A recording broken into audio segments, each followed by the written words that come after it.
Good afternoon, honorable members and colleagues. It's 2 minutes past 2 o'clock. I believe we can start our meeting.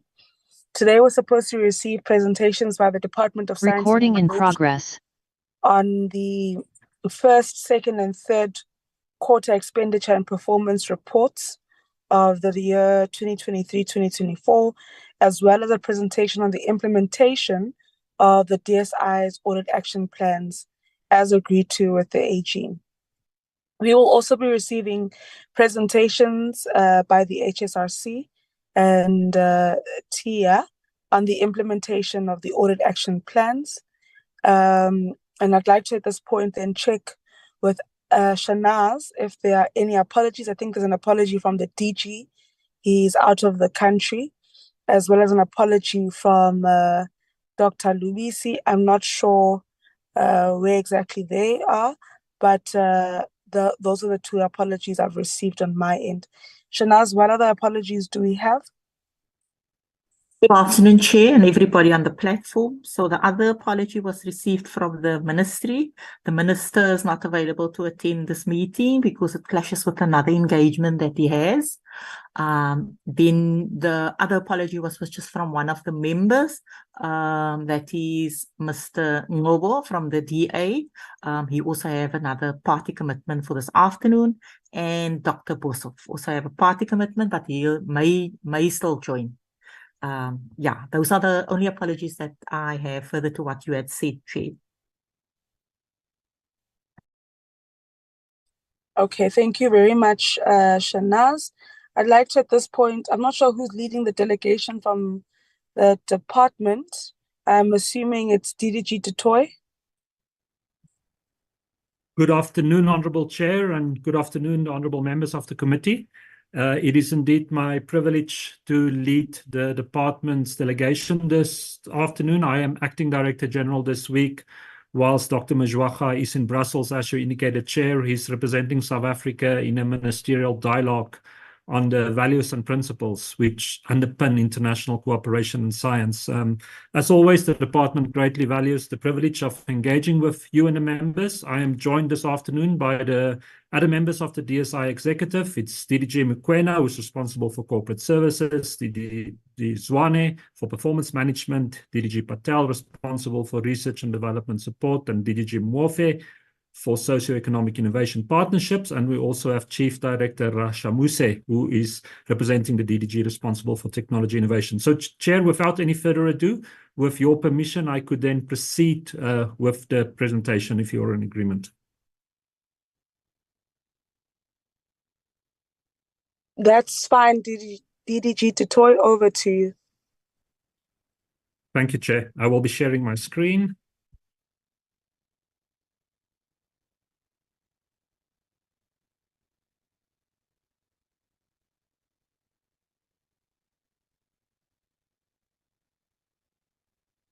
So, Shanaz, if I could perhaps just ask you to indicate if my screen is clearly visible. Clear, DDG. Thank you very much, Shanaz. Again, good afternoon, Honourable Chair, honourable members. So indeed, the focus for this afternoon is to report to the committee on the department's performance for the first 3 quarters of this financial year. Of course, we are rapidly coming towards the end of the financial year, so it will give us also very good insight in terms of the overall annual performance. As always, we will do that, and that's very important, just to set the context by revisiting the department's vision and mission and our goals, then specifically look at the performance highlights with some examples which illustrate very practically the work which the department is doing. We will then go into the actual overall performance and also look at those indicators where in the first 3 quarters the department did not achieve its targets, and share with the committee the reasons for that. Our CFO, Mr. Robert Shaku, who is on the platform, will then present the financial performance, and we will conclude, Honourable Chair, as you indicated, with a progress report on the implementation of the department's audit action plan. Of course, our department role within the South African government is to ensure that we contribute to the improvement of the quality of living of all South Africans through increased well-being and prosperity for science, technology, and innovation. And it's our role, working with you, honourable members, and under your guidance and your supervision, then to provide a leadership and create the enabling environment for science, technology, and innovation to prosper in South Africa. Again, as always, for the benefit of people and in support of our country's development. Our work is focused, and it's always good before we look at the actual performance highlights, just to remind ourselves of this on the following outcomes. In the first instance, we need to ensure that our national system of innovation, and by that we mean all actors involved in science, technology, and innovation in South Africa, work together in a coordinated and a responsive manner, and that we also expand the system to become more transformed and inclusive. Of course, investing in the human capabilities and the skills for our economy is a critical responsibility we as a department have, specifically if we look at advanced skills in new economic growth areas. And then, of course, we need to support increased knowledge generation and innovation outputs, which very critically, and this is also the focus of our decadal plan, then is translated into knowledge utilization for economic development and inclusive development. And this all should contribute for us harnessing really innovation as a tool for making South Africa a capable and developmental state which serves its citizens. So then to look with the honourable committee members at the specific performance highlights. And as always, we start just by examples, snapshots of different activities the department has undertaken. This, and I should always also emphasize, there is not an exclusive list. These are just highlights which we've chosen because they either illustrate very well the type of work we do, or they are specific success stories. And if we are going to harness science and innovation for the benefit of all of South Africa, of course, that needs to be an inclusive approach, a Team South Africa approach. And therefore, science engagement and education outreach is such a critical part of the work we do. And over the period under review, there's then been a number of initiatives, whether at universities, where we bring learners from different schools together, educators, and expose them to the work we are doing. An excellent example is the work we do in promoting awareness of our hydrogen economy programs. Of course, the hydrogen economy offers exciting opportunities for South Africa, but we will not achieve that if we do not build full public awareness and support, including in the younger generation. Other engagements, when we speak about our ability to harness innovation as a tool, it means we need to build capacity among South African innovators and entrepreneurs for commercializing technologies and really harnessing intellectual property as a tool for development. And that's why the departments work through our National Intellectual Property Management Office in different training workshops, which is presented with the World Intellectual Property Organization, is so important for us. This year, as the honourable members would note, there has been a specific focus on promoting a gender-sensitive and a women and science and women and intellectual property agenda, supporting female innovators and creators and entrepreneurs to harness intellectual property better for the advancement of their own enterprises. Of course, the department, as I've said at the beginning, one of our critical missions is to invest in skills development, South Africa's next generation of knowledge workers, and we do that through the various postgraduates and bursaries and internships, which the department financially support. We do this through our primary funding agency, the National Research Foundation, and what the honourable members will see there on the screen are the statistics of the support provided during the first 3 quarters of this financial year. Of course, it's not only about the numbers, it is making sure that the support is given in areas critical for the economy of our country with a very explicit and a very determined focus on the transformation agenda, advancing the participation of specifically Black South Africans and female South Africans in the science, technology, and innovation enterprise. Building our science, technology, and innovation workforce and infusing the South African public for science, technology, and innovation, it's very important for us to also recognize excellence in science, engineering, and technology in South Africa. And of course, we are privileged and grateful that in many areas South Africa does achieve this excellence. So the annual National Science Technology Foundation South 32 Awards program, which is supported by the department, plays a very critical role for us to put a spotlight on these success stories. And the honorable members will see, for example, some of the South African entrepreneurs and SMEs which were celebrated this year, because they become role models. They inspire success, and they help us to build this national enthusiasm and commitment to science, technology, and innovation. We in the month of August, it is traditionally our National Science Week, which sees country-wide efforts to promote specifically an interest in scientific careers amongst the youth, to demystify science, and to build momentum and provide support for their engagement in science. In 2023, the National Science Week was launched at the University of Venda. That just as an example of a deliberate outreach to also go beyond the main metropolitan areas for raising this awareness. And public engagement is a critical part of all of our major science ambitions, starting also with a project, an initiative which is very familiar to the members of the committee, and that is our Meerkat telescope, because that is an initiative which belongs to all South Africans, something all South Africans should be proud of. So also our work on the SKA and Meerkat features very prominently in our science engagement and science awareness raising activities.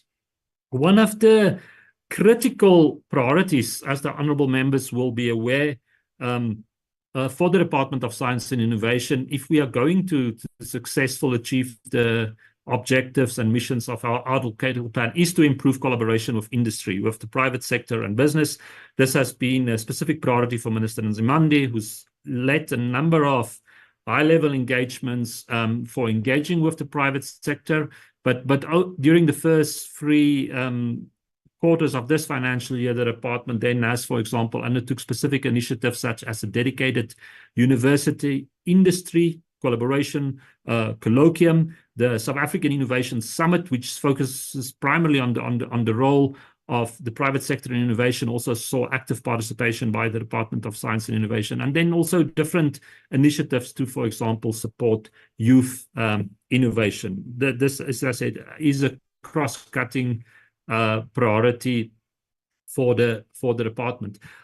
We also, in our outcome goals, is the objective for South Africa to make a concerted contribution and a leading contribution to global science, to expanding the frontiers of human knowledge. And we are very privileged that because of our astronomy, the work our astronomy community is doing, South African scientists rank amongst the leaders of many flagship astronomy missions which is often heralded in the international scientific media for new discoveries. And in the period under review, both of our Meerkat radio telescope, as well as the Southern African Large Telescope, SALT, which is our optical infrared telescope in Sutherland, were responsible for the a very unique white dwarf pulsar discovery. This is a unique phenomenon observed in the universe, and our understanding of these celestial phenomena, global understanding, is significantly enriched by the contribution of South African science. And this is a good example of South Africa being an active and a leading member of the global science community. Of course, when we translate science then into for the benefit of our society and for our people, one of the key societal challenges which science and innovation is required to respond to is in the health domain. And this is cross-cutting. It speaks to our work responding to the infectious diseases, HIV/AIDS, tuberculosis, non-communicable diseases, cancer, diabetes. This is a concerted investment area for the department, and the period and review then saw a number of initiatives and ongoing work, including with our South African Medical Research Council, but very critically, this has also been a priority for Minister Nzimande in the aftermath of the COVID-19 pandemic for South Africa to strengthen its vaccine manufacturing capability, so that our continent and our country, should there be another pandemic, is in a position to very early and respond that for availing vaccines to our own population. So there's ongoing work, engagements with key global vaccine manufacturers and other partners to develop this vaccine manufacturing capability in South Africa. But of course, we are not only the department of the SKA, the physical, the natural sciences. We are very much also the department of also the social sciences and the humanities, and with a major focus on African knowledge systems. Also, how do we use knowledge and tap into our rich heritage of indigenous African knowledge systems to respond to key societal challenges, to develop our society, and the support we have given for the National Conference on the Rite of Passage for female children, which took place during the period under review in Mbombela, Mpumalanga in September 23, is an example of how the department also engage in these areas, responding to key societal challenges, and in inclusive and in integrated manner also focus on our indigenous African knowledge systems. Of course, a very important part of our work in the domain of indigenous knowledge systems is also to ensure that the holders of these indigenous knowledge system are the ones that this knowledge is protected, and that they are the ones who will benefit from the application and use of this knowledge. And there is ongoing work in developing our national systems for indigenous knowledge registration. There is a dedicated national indigenous knowledge management system, which the department, with partners such as the CSIR, is working on across the country to make sure that our regulatory and strategic management systems for indigenous knowledge respond to the needs of our country. The slide here just would give insight for committee members on some of the award programs we have had to celebrate the excellence which has been achieved in these in the different knowledge systems and documentation centers across the country. I mean, that is it's a key mission for the department. How do we collect and how do we deploy knowledge then for the benefit of our society? Clean energy, responding to South Africa's energy constraints, but also objectives for a green but a just transition is a major flagship priority for the department in our energy innovation portfolio. One of the outstanding successes currently is the important progress on our work on the so-called coal CO2X technology. This is really technology for capturing and converting CO2 emissions from coal-fired power stations. So it speaks directly to national priorities. So in the first instance, reducing greenhouse gas emissions from these power stations, which therefore will improve the air quality in surrounding areas, and then also result in significant, important financial savings. So there's ongoing work here with the different actors in the energy sector for a scalable implementation of this technology at the Kelvin power system.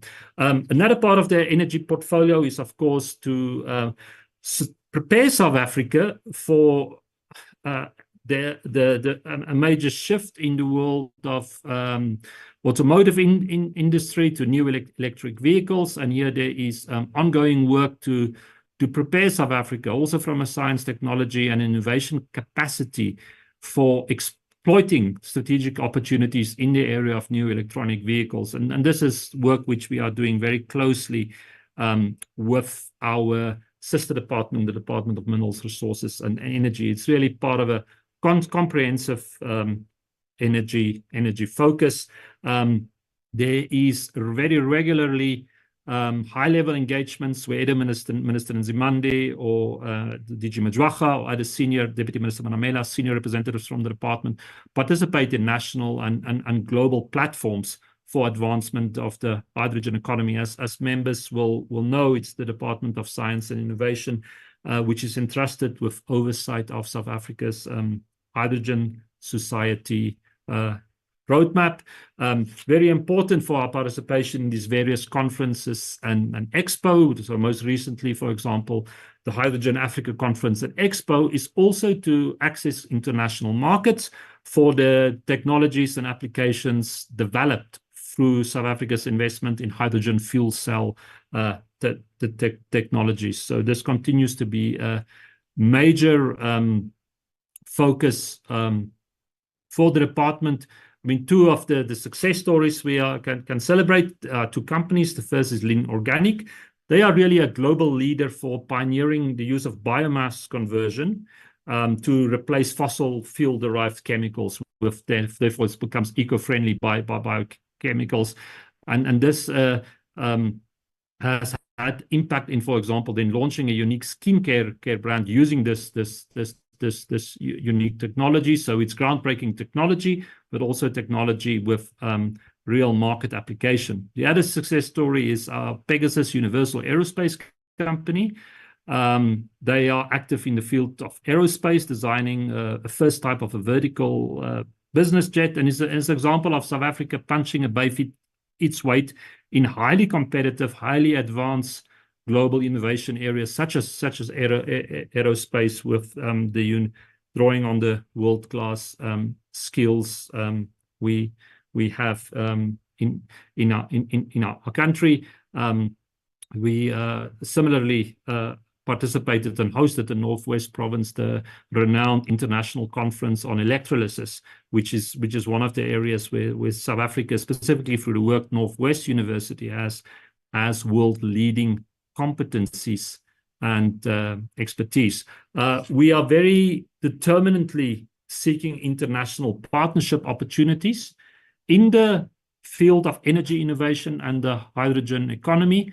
This relates to, well, access for South African technology to global markets, inbound investment from foreign partners, and also export opportunities.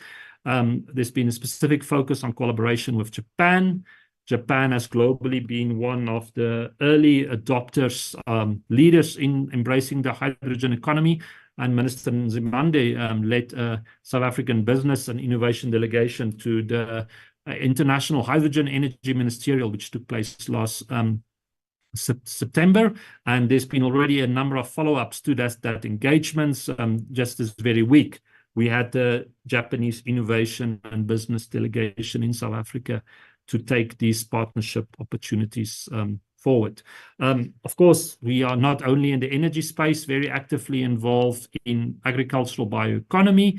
For example, in supporting the work of a national sorghum cluster, which has seen important progress, for example, in the establishment of an agro-processing facility, but also looking at aspects then of creating awareness of sorghum and doing the market analysis. Honorable members, as I've said, what we are doing here is just to give you a snapshot, insight into the work which the department is doing. There's very important, I think a cross-cutting theme for us is that for us as the Department of Science and Innovation, we cannot fulfill our mission if we work in isolation, if we not actively embrace and work in close collaboration with civil society. And that's, for example, why the Minister's participation in the Just Energy Transition Summit, which was hosted by the National Union of Mine Workers, was so important, because our role in harnessing innovation for development must be in close partnership with civil society, specifically also organized labor and community. So that's why we wanted to highlight here our participation in the Just Energy Transition Summit. The department continues to actively support a diverse and a rich portfolio of international cooperation. Of course, 2023 was the year South Africa had chaired BRICS. It saw significant growth in both BRICS multilateral as well as bilateral collaboration. On the screen, there is the highlights of the Technology Innovation Agency's conclusion of a partnership agreement with its counterpart in the Russian Federation. Very important part of our work is also, it relates to the outcome we spoke about, innovation for capable state, and that's how do we use science, technology, and innovation, including for the decision support, for policy advice, specifically also in areas such as rural development. And what the honourable members will see here is an overview of our work for the support of the Nyandeni Smart Village update, which really looks at a comprehensive series of science, technology, and innovation interventions to support rural development. South Africa also has an important role to play, and this is a responsibility which falls on the Department of Science Innovation in order to ensure that the rule setting and governance of science, technology, and innovation is globally inclusive, and that the voice of the global south of Africa and developing countries are heard in these forums. This is, for example, becoming very critical when we think of the governance of AI. An area where South Africa does play a leadership role is in the governance of indigenous knowledge and the use of genetic resources and their associated traditional knowledge. This happens, for example, within the context of the World Intellectual Property Organization, and we have a team which is really doing our country part in that. I've already spoken about our focus on the international cooperation. I mentioned the BRICS portfolio, but of course our international cooperation portfolio is a diverse one.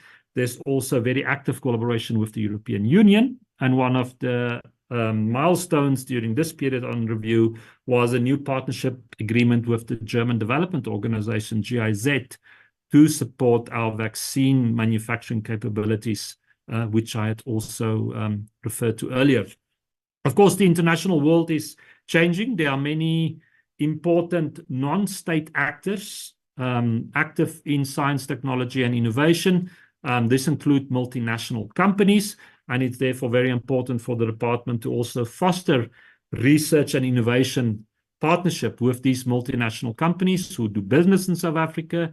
They often manufacture here, but we also want them to invest in education, research, and innovation in South Africa. And then, as a cross-cutting priority for the department, in everything we do, but also in international cooperation, it is the transformation agenda and specific support which are provided to students from our historically disadvantaged institutions to ensure that there is equitable access to the opportunities afforded by international collaboration.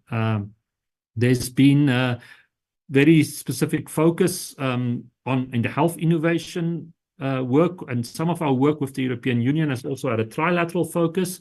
For example, partnerships with other African countries. We know that diseases knows no borders, but we also play our role in terms of promoting international tourism. And the department is, for example, leading the work on implementing astronomy tourism agenda.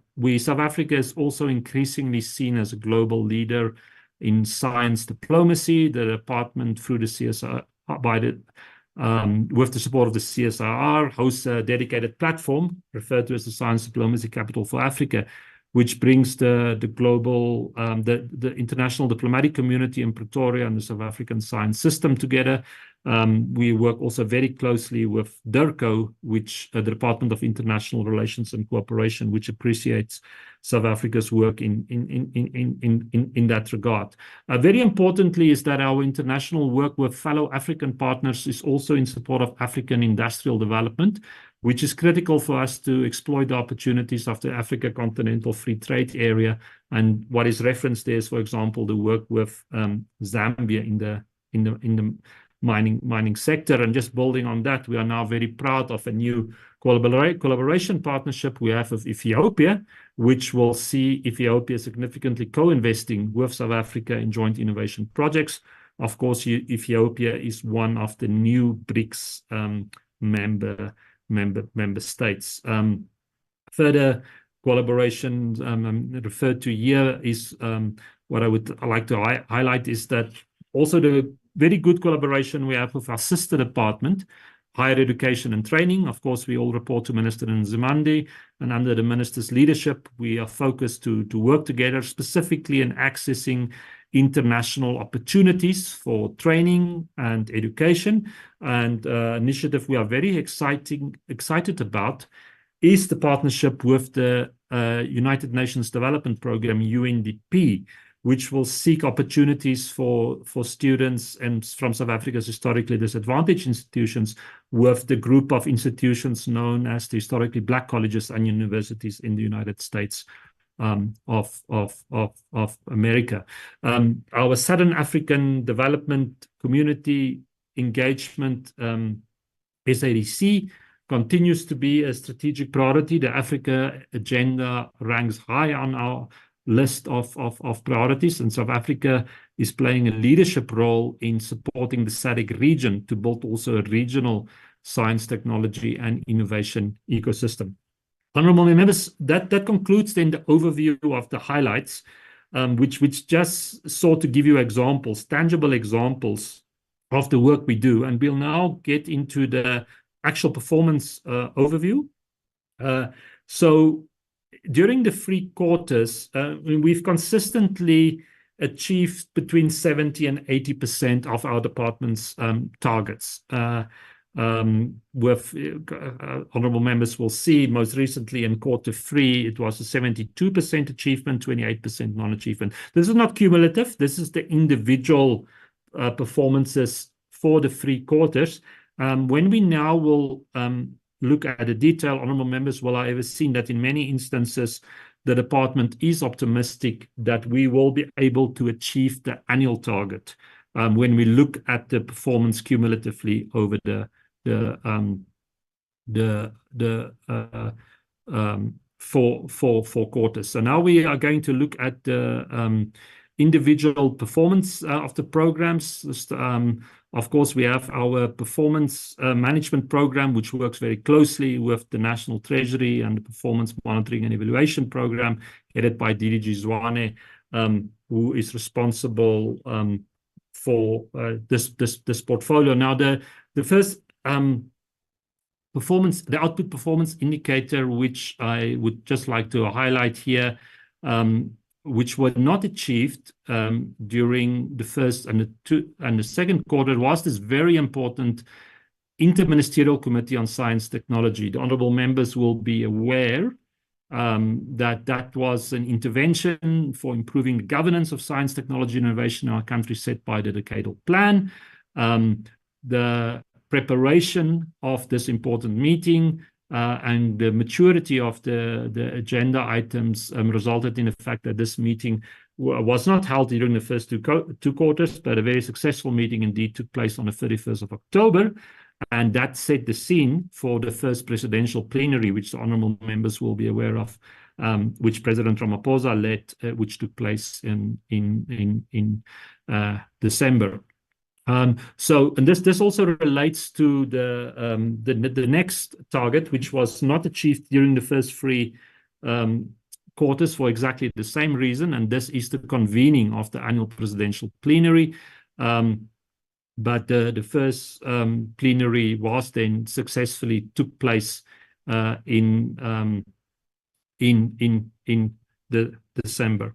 We then go to the next program, and this is our program 2, which is looking at how do we then use research and development in a strategic manner for commercialization and having then outputs, research and development outputs, which makes a difference in our society.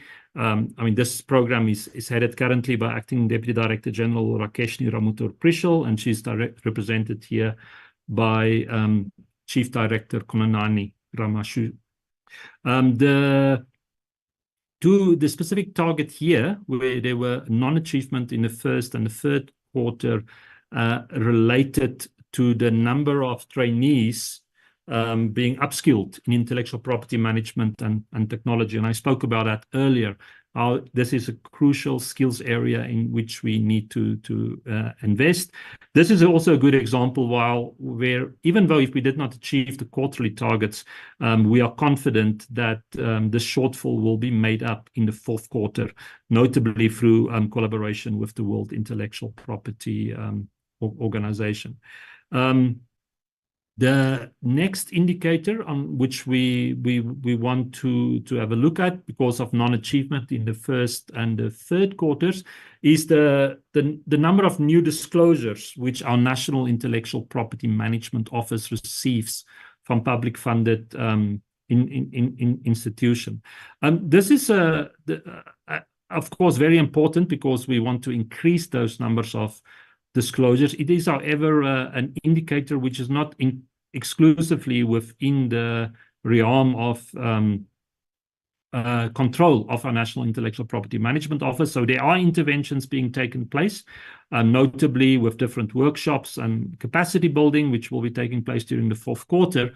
But because of the difficulty to accurately plan for this indicator, it will not be included in the next annual performance plan.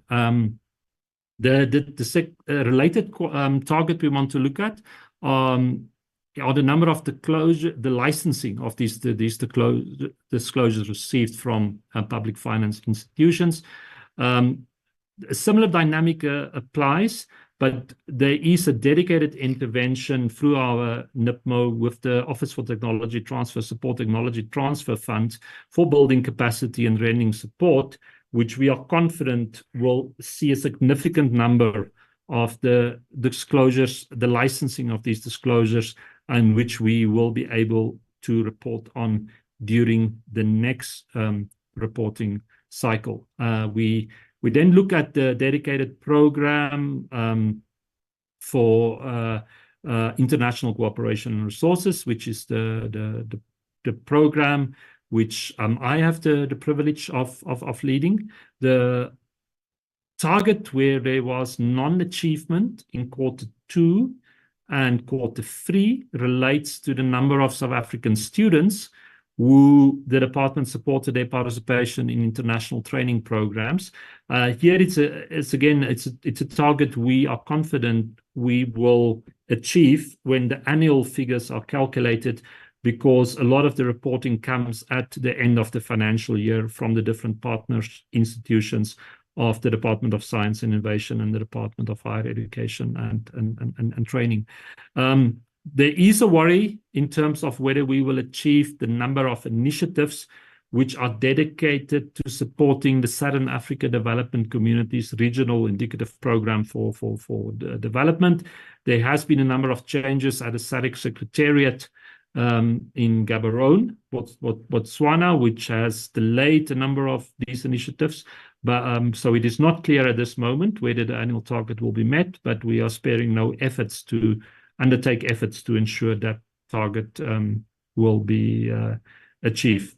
The number of international science and technology initiatives which support South Africa's contribution to the UN Sustainable Development Goals, there was a non-achievement in quarter 3, but that that annual target has already been achieved, where there was a significant amount of work in the first 2 quarters, which saw a very busy period in the United Nations system. We then go to program 4, the research and development support, which really is there to promote the enabling environment for research and knowledge production, including our support for the basic sciences, human capacity development, investment and research infrastructure. It is DDG Imran Patel who has the privilege of leading that program. The first non-achievement we had was only in the first quarter, and this was the number of pipeline postgraduate students whose bursaries were awarded bursaries, as reflected by reports from the NRF and others. Again, as honourable members see there, for the reasons of the variance, it is difficult to accurately forecast exactly in which quarters these information will be forthcoming. So there was still a very slight underperformance in the first quarter, but that was more than made up for by the strong performance in quarters 2 and 3. And it just, I think, highlights some of the difficulties we have with the quarterly planning for some of our targets. The next annual non-performance was only in quarter 1, and this is for the number of researchers which are awarded research grants. A similar explanation, a very small underperformance in the first quarter, but that's by and largely compensated for by the achievements in quarters 2 and quarters 3. This is the program which is responsible for the department's oversight of our National Research Foundation, the South African Council for Natural Scientific Professions, as well as the Academy of Science of South Africa. There was a non-meeting of the target for a bilateral meeting between the DSI and the NRF in quarter 1, but that has been compensated for in the subsequent quarters, and also we will be meeting the annual target in this regard. One of the flagship focus areas for this program is our work in the marine sciences. Of course, one of the comparative advantages which South Africa enjoys is our access to the Atlantic and Indian Ocean. So there's a specific focus on our work in the Atlantic Ocean. There was a non-achievement of the target originally set for quarter 1, but again, this was compensated by the achievement of the targets in quarters 2 and quarters 3. Program 4 is also where resides a lot of our work with regard to indigenous knowledge systems, and this is the target where honourable members will recall I spoke about the Nyandeli municipality. There was a non-achievement of the specific target in quarter 2, but again the work was recovered in program 3. We then moved to the last of our programs. This is socioeconomic and innovation partnerships, which is all about enhancing growth and development through targeted innovation interventions. The program is led by Dr. Moneni Mofe, who is with us at the target. The first non-achievement was the number of innovation intermediaries which we support through DSI funding instruments. There was a non-achievement in quarter 2, but we are very confident that this is a target we will achieve at the end of the financial year. There is a similar dynamic with regard to our support for what we refer to as localized facilities, or commonly known as living labs, which are communities which we then support through different funding instruments to support rural innovation and rural and township communities. So there was just a slight statistical non-achievement in the third quarter, but the overall target of 5 such facilities for the year will be met. And similarly applies here. This is the target related to our support for district municipalities with advanced innovation solutions, where there was a non-achievement in quarter 3, but we are fully confident that we will meet the annual target in quarter 4. It's also in Program 5, which resides the oversight of the compilation through our entities of the different statistical reports and policy briefs on the state of science, technology, and innovation in South Africa. There was a non-achievement in Q3 because largely one of our main products, the National Survey on Research and Experimental Development, or the R&D survey, they were delayed because of challenges with regard to the data collection, the data management. There was also a delay in the submission of the report on the R&D tax incentives, as well as the government-funded science and technology activities. But the program and the department is very confident that these reports are being finalized, or if not finalized already. So the annual target will be achieved. Two of the flagship economic interventions is also in the decadal plan, is our support for research and innovation in the water and innovation space. And this is the indicator relates to our successful implementation of these water and waste research and development roadmaps. There was an underachievement because of technical delays in Q2. But again, here the program is confident that we will achieve the annual target. The next indicator relates to what we call industry relevant knowledge and innovation products. So this is patents, prototypes, which are directly deployed in support of industrial development in South Africa. Of course, for this reporting, we are dependent on the reports which come from our entities for audit purposes.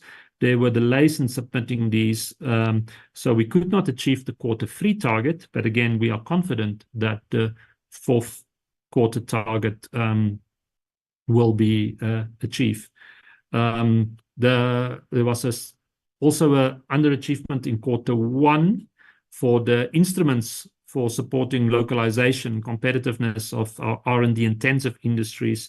But this APP target has been modified, and the annual target has already been achieved. One of our big interventions to support public-private partnerships in science and innovation is our sector innovation funds, which specifically support human capacity and skills development for knowledge and innovation outputs for socio-economic development.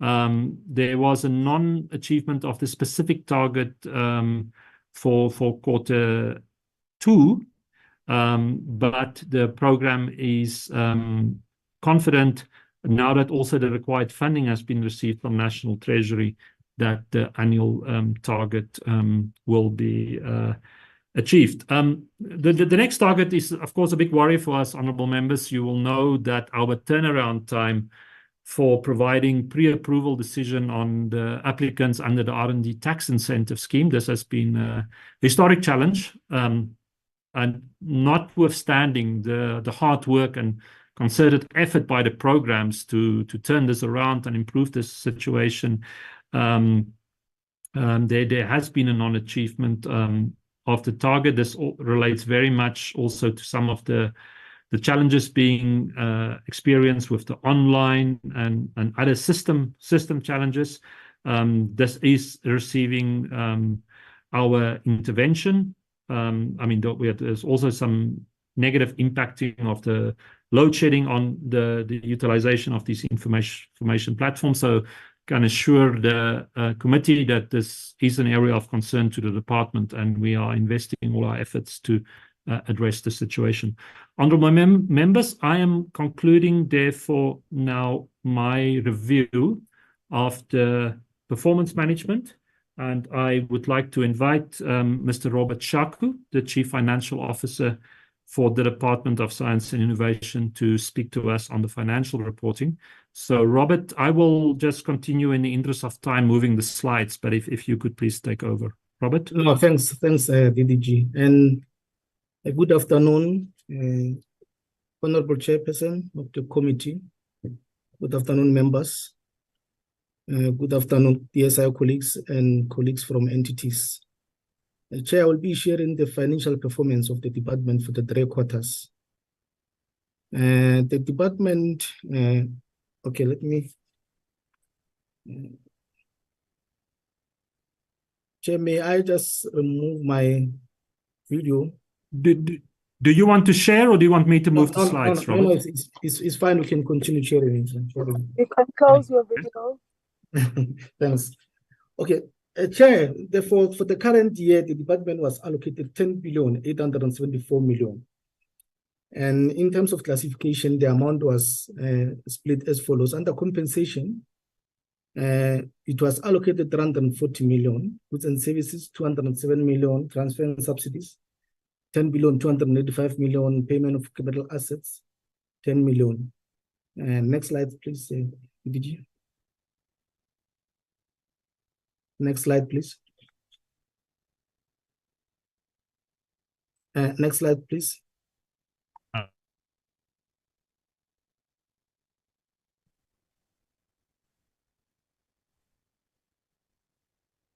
Sorry, Robert, they seem to be frozen. I don't know why. Yeah, I can see that. Perhaps I will just stop.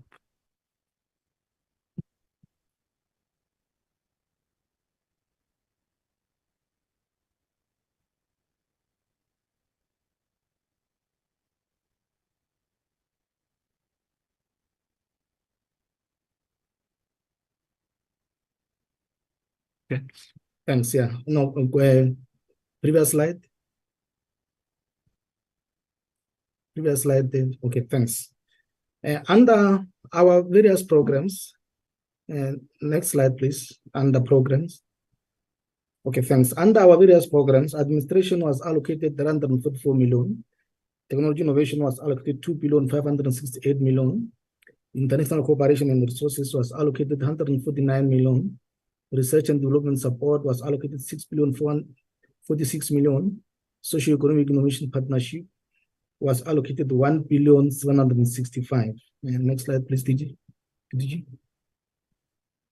In terms of performance, for the first quarter, our performance was not good. As members would have seen, we were 63.6% underspent. Our plan was to spend 3,236. We only spent 1,177 million, which is 2 billion variance. But one of the the biggest challenge there, I'm sure we have shared.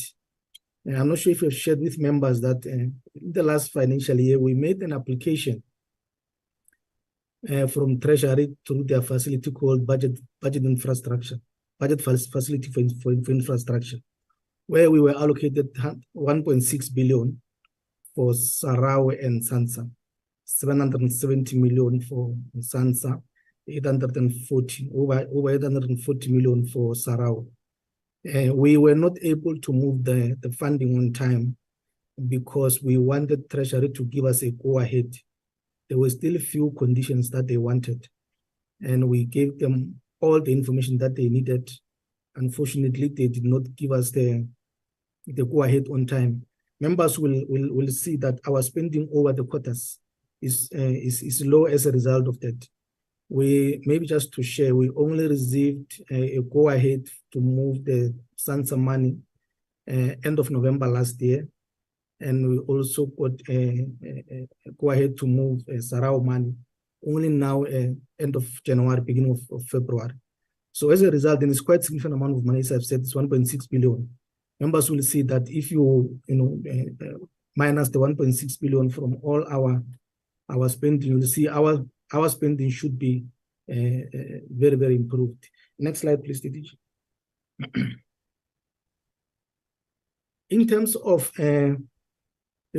performance, for compensation, our plan was to spend 95 million. We only spent 93. We've got 2 million variance, which is 2.5%. Under goods and services, our plan was to spend 53 million. We spent significantly high under this item. We spent 82. We had a variance of 29.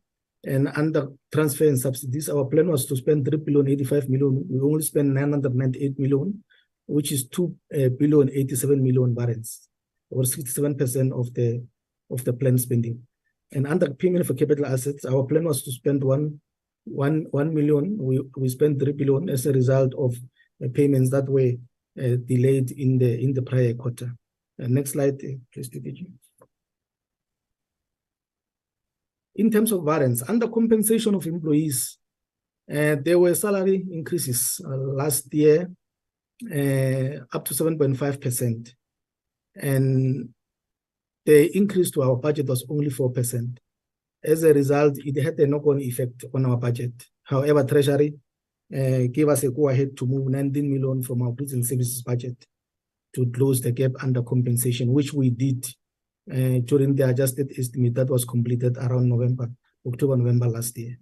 And under goods and services, the spending there was as a result, we had a big event which was too subscribed in terms of a plan. Many people were interested in the event and many people attended the event. As a result, it had a knock-on effect because some of the invoices they had to spill over in the current financial year. That is why members would have realized that our spending in that quarter was quite high under goods and services. And it also had an effect on quite a number of our areas. Members would have noticed that when they go through our report. Under transfers and subsidies, the spending is, as I've indicated, one is the BFI money that we couldn't move, and also the low spending that we have been sharing with members over some time. That some agencies are slow in terms of spending their money.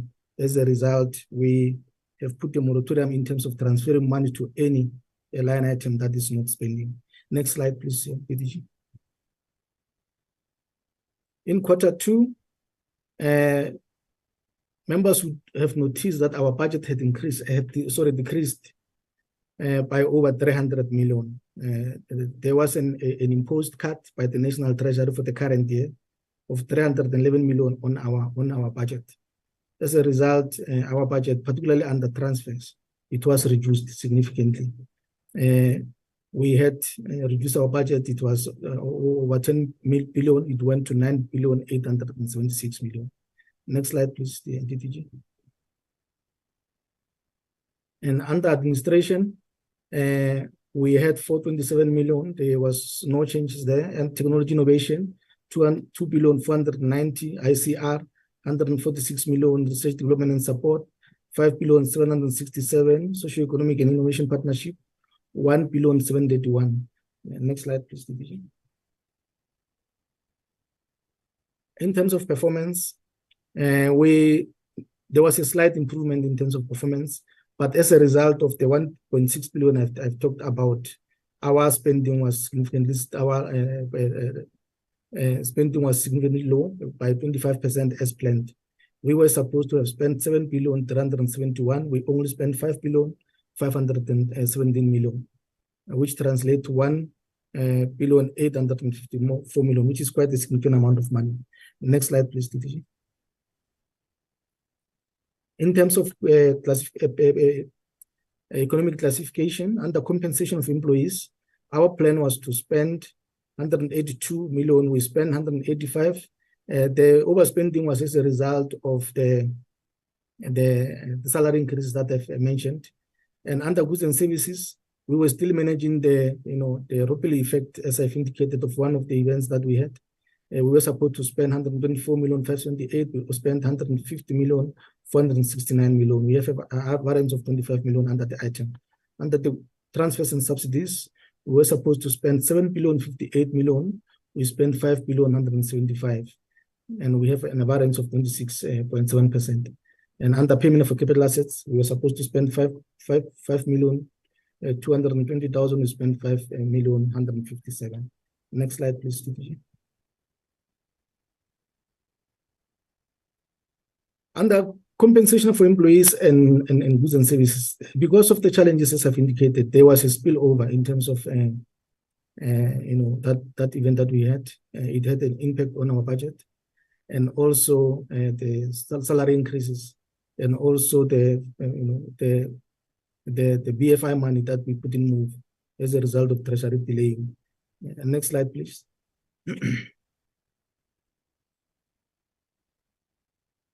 For quarter 3, I think next slide, please, DDG, because the budget here still remains the same. Next slide, please. In terms of spending, we were supposed to spend 9,585,000,000. We only spent 7,519,000,000. We had a variance of 2 billion, which is 21%. Next slide, please, DG. In terms of economic classification, we were supposed to spend 276. We spent 277.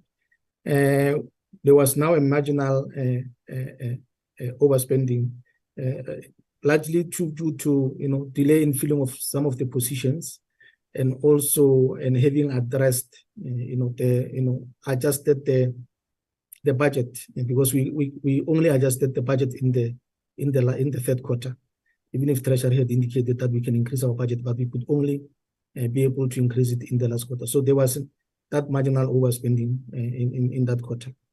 Under goods and services, that ripple effect was still going in terms of our plan. We were supposed to spend 166, we spent 240. We are managing this item very, very closely to ensure that we don't overspend at the end of the financial year. And under transfers and subsidies, we were supposed to spend 9,084,000,000. We spent 6,990,000,000, and we've got a variance of 2,094,000,000.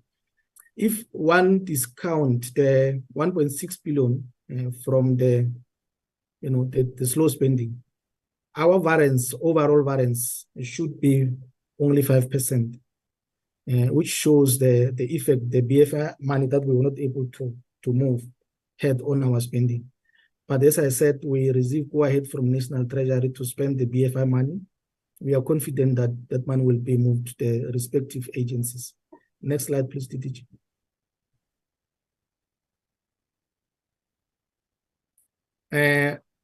We adjusted, as I said, the budget under this line item. That is why the spending looked much better as compared to the other periods.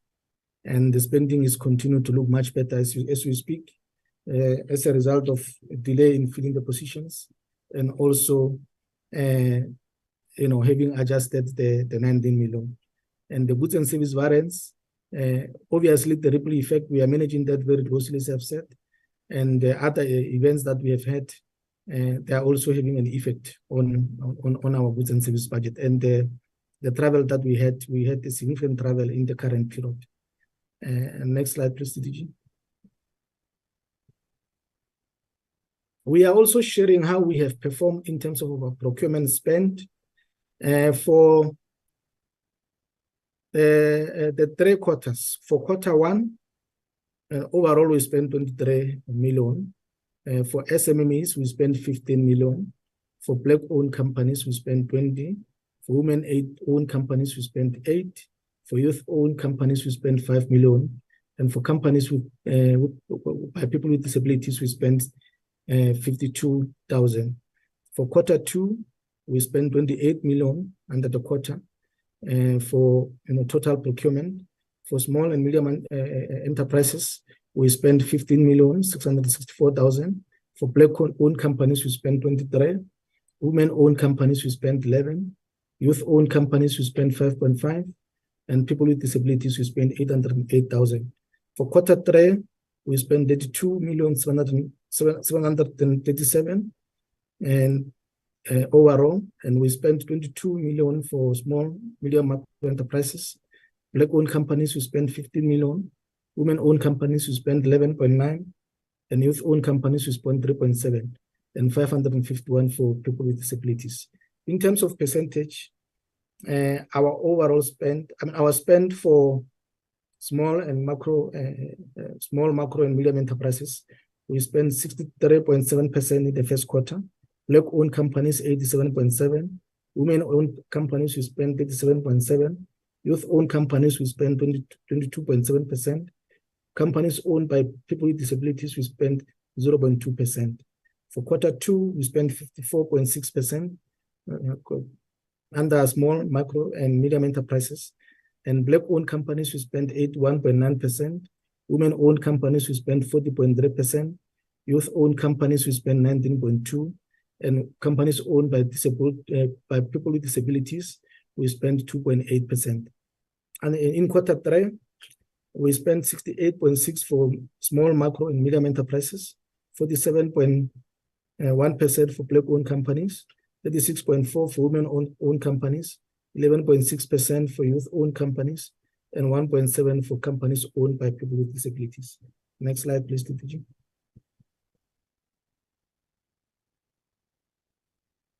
We also shared an overall, procurement spend to date aggregated from 1 April up to the end, which is 85 million.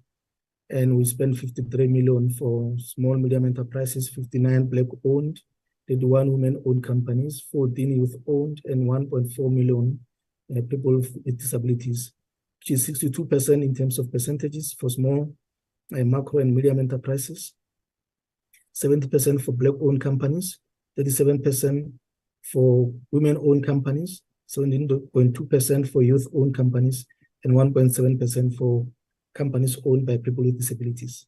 And next slide, please, DDG. We also shared how we performed in terms of making payments. Members will see that there was a slight regression in the first 2 months as a result of what I've indicated, that one of our events, it was oversubscribed. In terms of our plan, many people were interested, and there were many people than planned. As a result, it had a ripple effect on our budget. Next slide, please, CDG. As a result of that, there was a regression in terms of our performance for 2 months, but we made sure that we maintain that in the subsequent months. For only 2 months, we were not able to spend 100% as we should. Next slide, please, TTG. We have also shared progress in implementing audit action plan. Most of our audits, of our findings were finalized when we conclude the audit, but we just felt we need to share a few of them that we felt it is important that members, particularly the ones that relates to our IT environment and our area of predetermined objectives, and also an audit of compliance, particularly broad-based Black economic empowerment, because this one, it was a repeat finding. In terms of information system, the finding was resolved by revisiting the logistical access procedure to address the inadequacy of the password parameters. Furthermore, the refurbishment of the firewall infrastructure has been completed and successfully implemented. Under the predetermined objectives, the finding was that the reported achievement as the APR was misstated. The finding was resolved, and the adequate controls were implemented to ensure that the reconciling indicators and are reported adequately or correctly in the report. In terms of non-compliance with the BBEE, we appointed the service provider for a period of 3 years to do a verification. We managed to submit, when we submit our 2023 annual report, we were able to submit with the BEE certificate and all other necessary documents in our annual reports, which gives us comfort that this finding, we shouldn't have it as the audit is done for the current year. Next slide. I think it's the last slide, this one, DDG, and I'm going to hand over to you. Thank you. Thank you very much, CFO, for that presentation. Honourable Chair, we therefore respectfully, that concludes our presentation, and we submit to the committee our review of the department's performance in quarters 1 to 3, as well as our response to the audit action plan. Thank you, Chair. Thank you very much, DDG Toy. And to the CFO, I'd like to hand over then to, the department took 10 minutes more, understandably so. So they were given an hour, but when I hand over to the HSRC, which I believe today, I'm not certain who it's led by, but I did see that in the apology Dr. Lubisi did indicate that someone else will be representing the board. Shanazi, if you can help me, please. But I'd like to hand over to the HSRC and the representative from the board. I think it's Dr. Kona. Apologies for my pronunciation. And of course, Prof. Musweta Sarah, who's the CEO. If I could hand over to colleagues, please. Good afternoon, Honourable Chair and Honourable Members. My name is Len Kona. I'm representing Dr.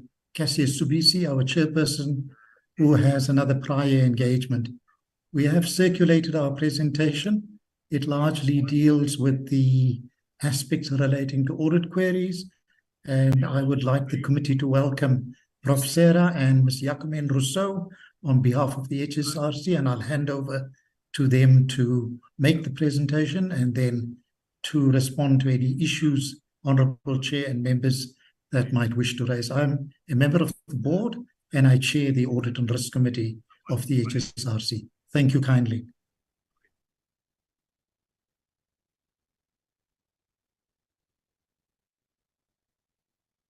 Thanks. Good afternoon, Honourable Chairperson and Honourable members, DSI leadership present here, and my colleagues. We were requested as HSRC to provide a report back on our implementation in terms of the audit action plan. Honourable Chairperson, it is indeed a good report that we want to present to you today.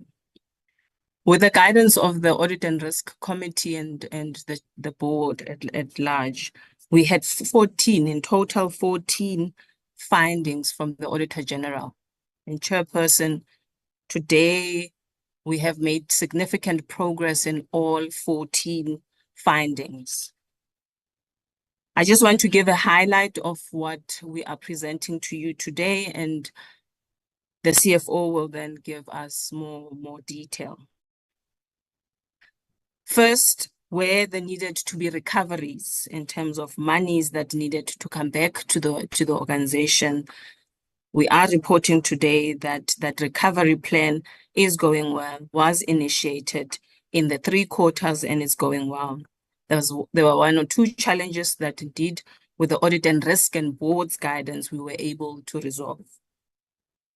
Secondly, we were also able to implement controls in the system to make sure that we increase our efficiencies and make sure that there are no recurrence in terms of the audit findings.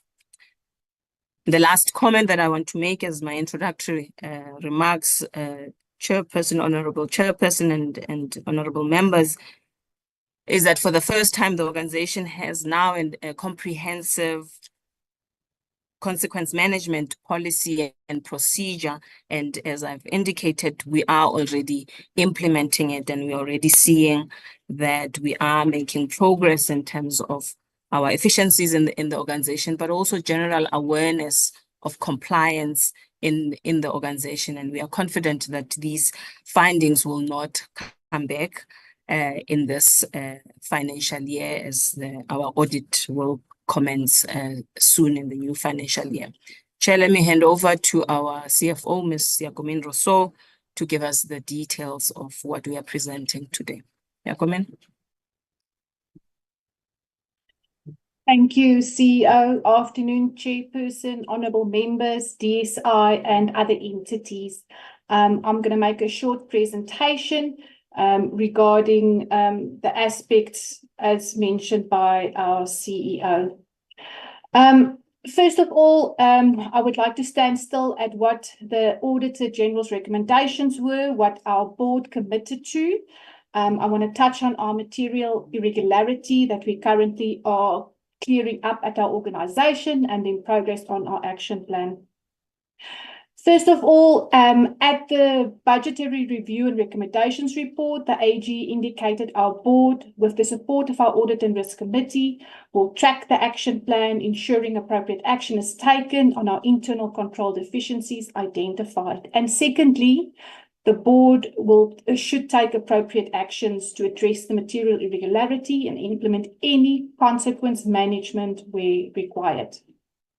Our board made a written commitment to the Auditor General to ensure, first of all, tracking of the internal control deficiencies, the audit plan, as well as looking into the material irregularity, which included implement of consequence management where appropriate, remaining the potential losses, determining the recovery, as well as taking the necessary step in terms of the PFMA.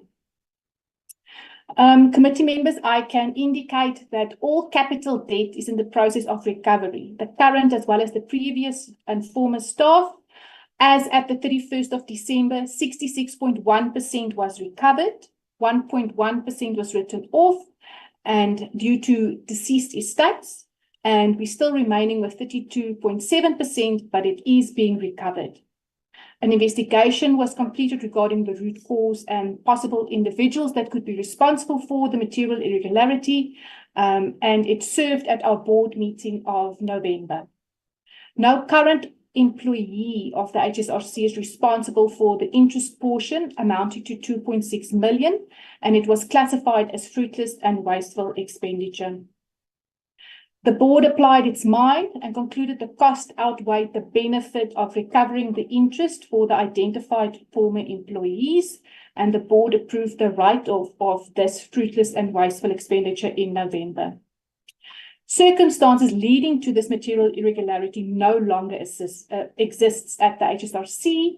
We've beefed up our payroll system, and that was even corrected in September 2020.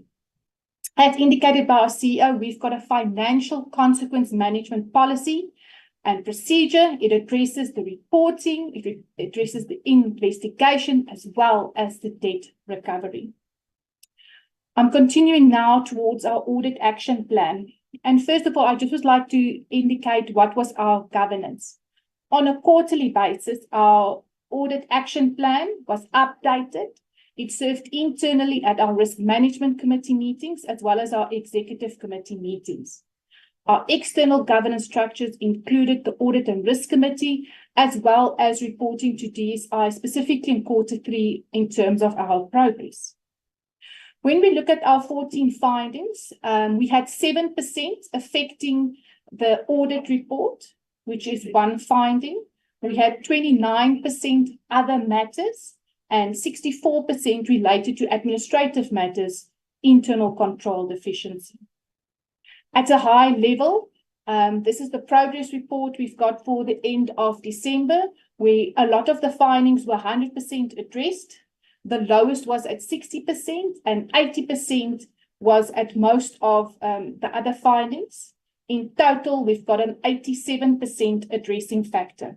Some of these findings, unfortunately, as it's a monthly reconciliation or a quarterly report, will only be at 100% once we've completed our financial statements.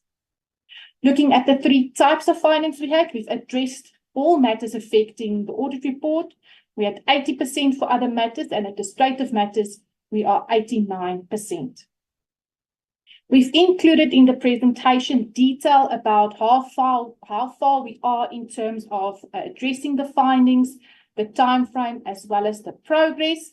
On this page, the one we still need to look at is our research costs, the differences between our payroll system and our annual financial statements reconciliations we need to address, as well as our property, plant, and equipment, which recons will be done on a monthly basis and at year end again.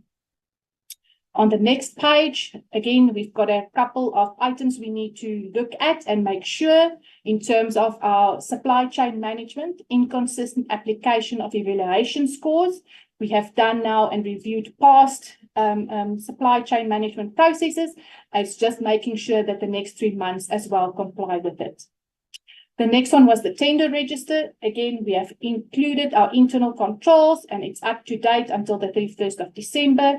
And the next months we will conclude it. The next one relates to, again, scoring sheets. As I've indicated, everything was taken care of in terms of finding number 8. The next page, we have got outstanding our differences for functionality. Again, we are going through everything, making sure that we consistently apply and not have any differences that the Auditor General can pick up. Lastly, contract management. I can report in terms of performance measurement of suppliers. This is a repeat finding that we've definitely addressed, making sure we get those supplier performance assessments done on a quarterly basis. The last findings that's still outstanding relates to deviations not reported to National Treasury within 14 days. Our system is working well and everything is being complied with. There was only one instance in the last financial year that we did not comply with, but currently we are complying 100%, implementing the internal controls effectively. Lastly, we are also going through and embarking on a series of staff members verification, ensuring that work outside of the organization is 100% declared by staff members. And obviously, we are ticking the list and making sure, doing our own investigations and reporting to ensure we've got 100% compliance rate at the end of this financial year. Thank you, CFO. I am done with. Thank you, CEO. I'm done with my presentation. Thanks, Yakomin. Honorable Chair, honorable members, that concludes our presentation. As you would have noted, we want to have finalized all our action plan list before the next audit commences. Our final cutoff date is May 2024. With that, Chair, thank you very much.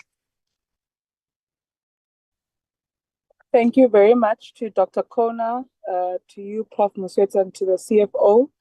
I'd like to then at this point hand over to colleagues from TIA. I'd like to believe the board chairperson, Ms. Modise, is with us, as well as the acting CEO, Mr. Patrick Krapi. Thank you very much, Honorable Chair, and good afternoon to all the honorable members. Matsi Modise, the chairperson of the Technology Innovation Agency. I also wanted to use this opportunity to thank our leadership from the DSI for their previous presentation. Chair, it's a Friday afternoon after Valentine's Day. We are all here today. Clearly, science and innovation is important, especially to TIA.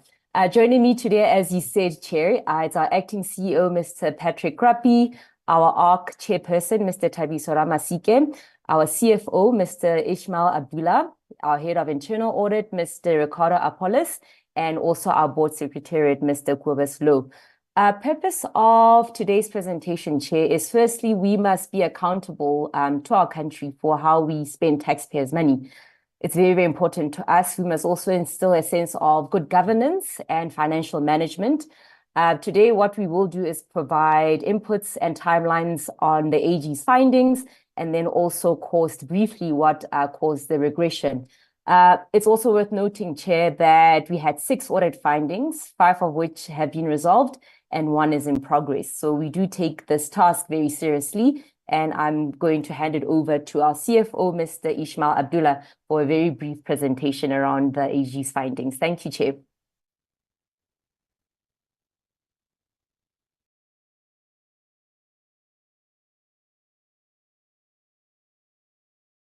Thank you very much, Chair.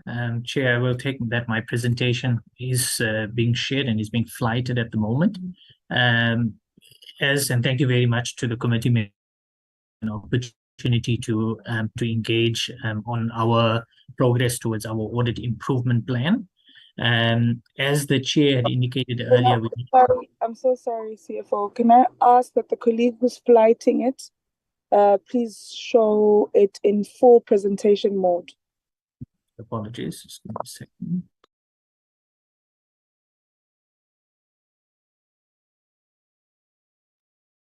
Sorry, apologies, Chair. No worries.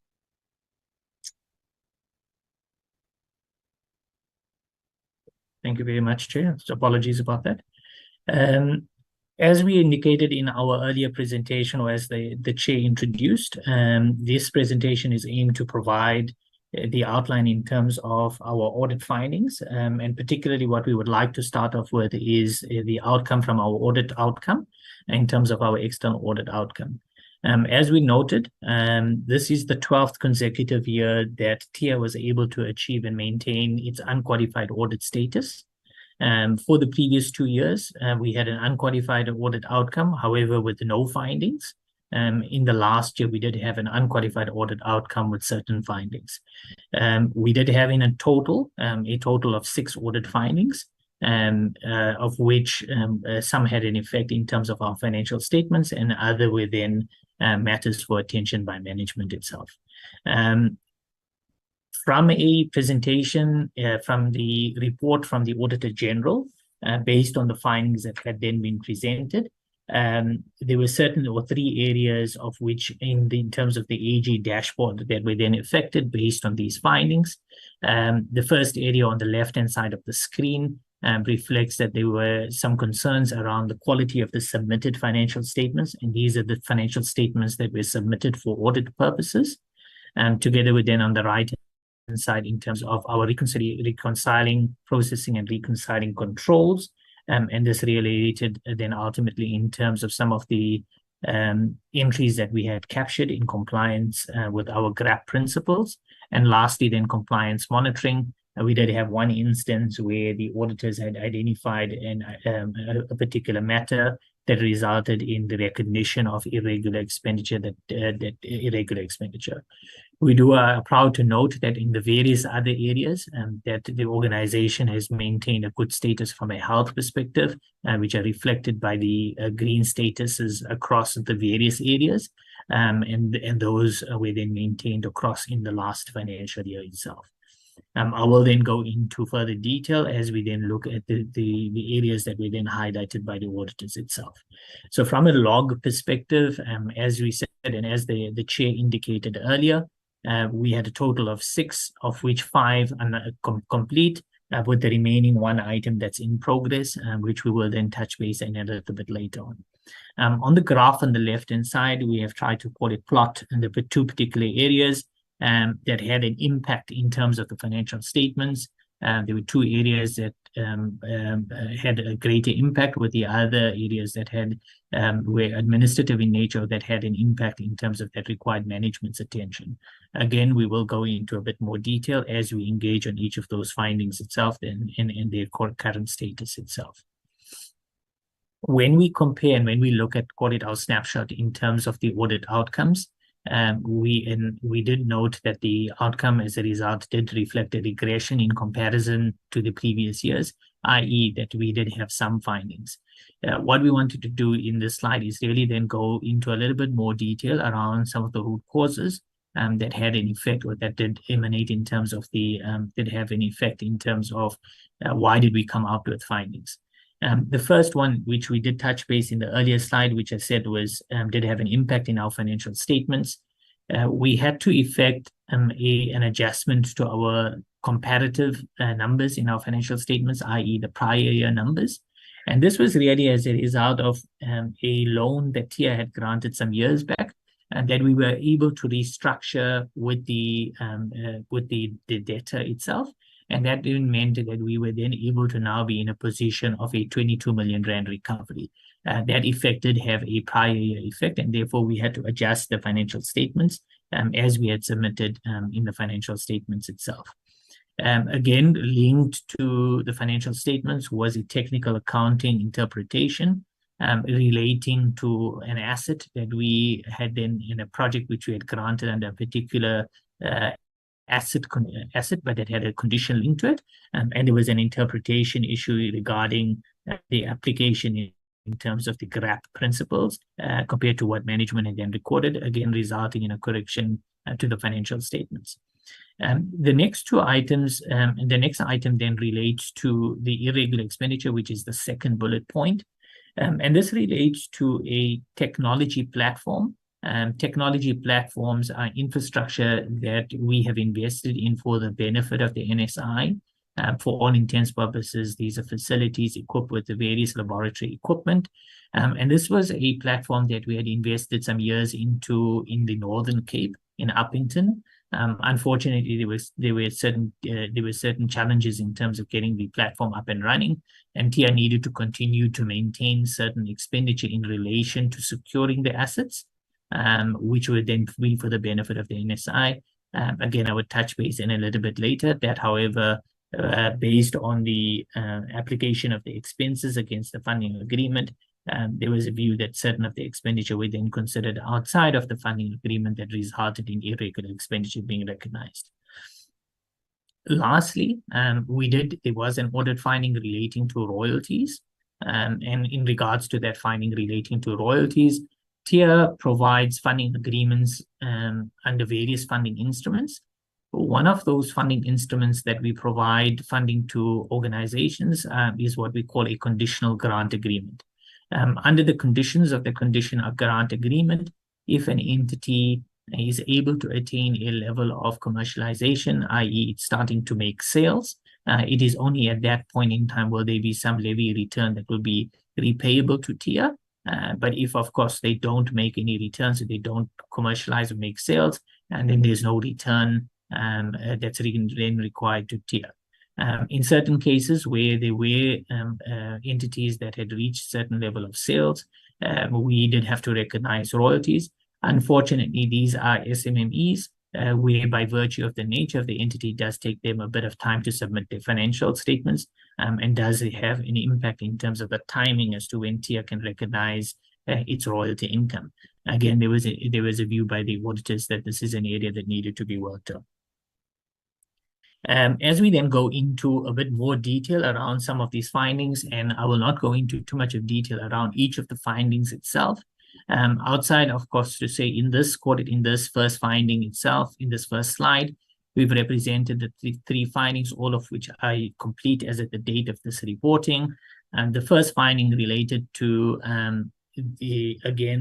treatment in terms of assets, that we were revised, or these assets we had a zero useful life.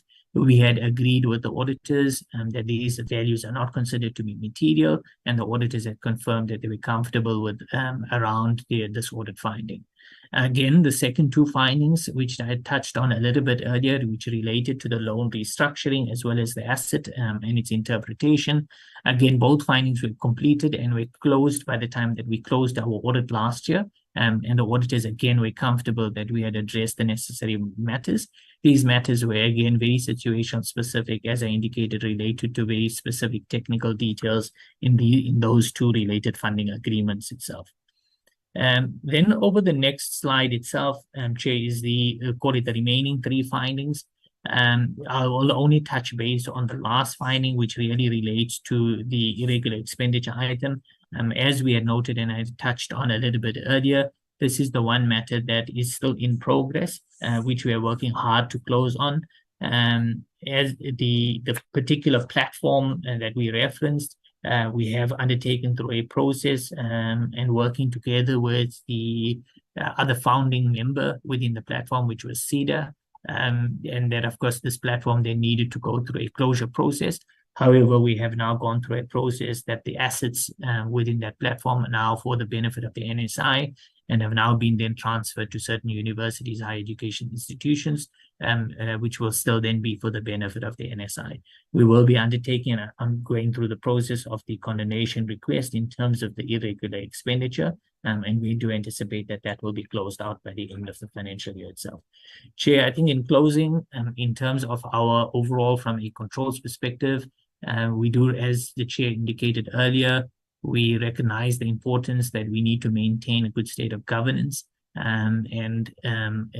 have looked at the various controls and various root causes and implemented necessary controls to ensure that we improve in the areas that we needed to improve on. TIA embraces the principle combined assurance framework. We do have a very competent internal audit function internally, which assists with various reviews, and that is also supported together by a risk function, as well as, of course, by our external auditors. As management, we are then comfortable that we have taken the necessary steps in order to try and make sure that these matters are not repeated, but that also we then return and we then improve on the status in terms of the findings and outcomes in the next upcoming year of upcoming audit process itself. Thank you very much, Honourable Member, Honourable Chair and other members. That is the end of the presentation. Thank you. I'll hand over back to the chairperson of the board. Thank you very much, Ishmael. And without further ado, I'll hand it back to you, Chairperson. Thank you very much, Ms. Modise, and to the CFO. Thank you very much to all entities that have presented, TIA, HSRC, as well as the department. At this point, we take comments and questions from members. If I can start to note members who would like to engage on the presentations we've received. In the meantime, on my side, I must start by acknowledging those monies that were recovered at the HSRC after we found that there was material irregularity, and we note the way forward that the entity has decided to go in terms of other monies that colleagues feel it's not to the benefit of the institution to follow up on them. And we also must appreciate and note that colleagues are bringing us into confidence that we will not see such material irregularity take place again, and that the employees who were responsible for that are no longer with the institution. I think that for me really inspires a lot of confidence, and that must be greatly highlighted and noted. So that's in relation to HSRC. In relation to TIA, we note the plans that you have as well, and we welcome them. We'll see if members have anything else to add.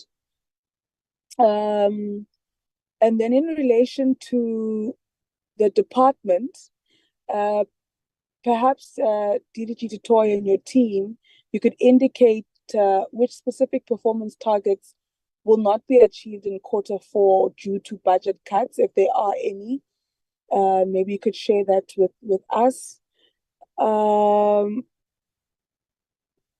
And then also, the department has several funding instruments, right? Like bursary awards, grassroots innovation, the Grassroots Innovation Fund, the Sector Innovation Funds.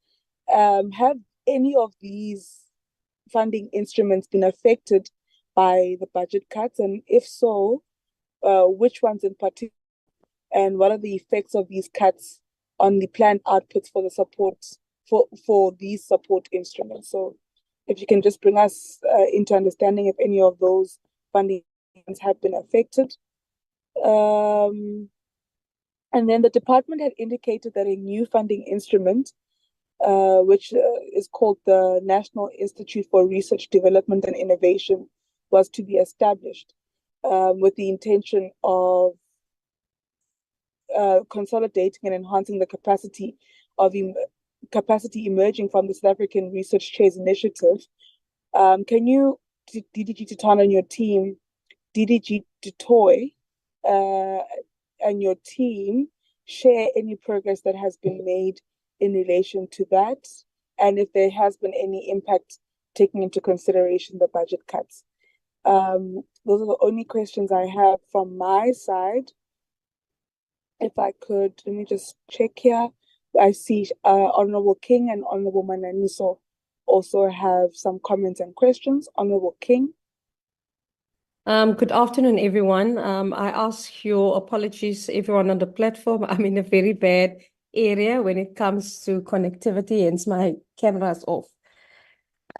Chair, I echo your sentiments when it comes to the HSRC and TIA. I must say I'm very impressed with the manner in which the presentation was dealt with, and the fact that they are making very much concerted effort to address any irregularities that was found with the AG's findings. And I must really commend them for this, and we will obviously, as the time progresses, just see the updates that will come from all of the efforts that they are putting in place. Chairperson, with regard to the department, on the slide, it was talking about the postgraduate funding policy. If they can give us an update on how far they are with the postgraduate funding policy, has it been completed, or at which level are they at this current stage to set up this policy. Also, Chairperson, when it comes to the cost containment measures that was introduced by National Treasury, I would just like to know overall, how is this affecting DSI in relation to the 2023-2024 performance that still needs to come before the committee? With the specific performance targets, which ones will not be achieved due to the budget cut, Chairperson? We've also noted that there are movements from the basic science infrastructure sub-programs, and I would like to know why some of these funds were moved from the basic science and infrastructure programs.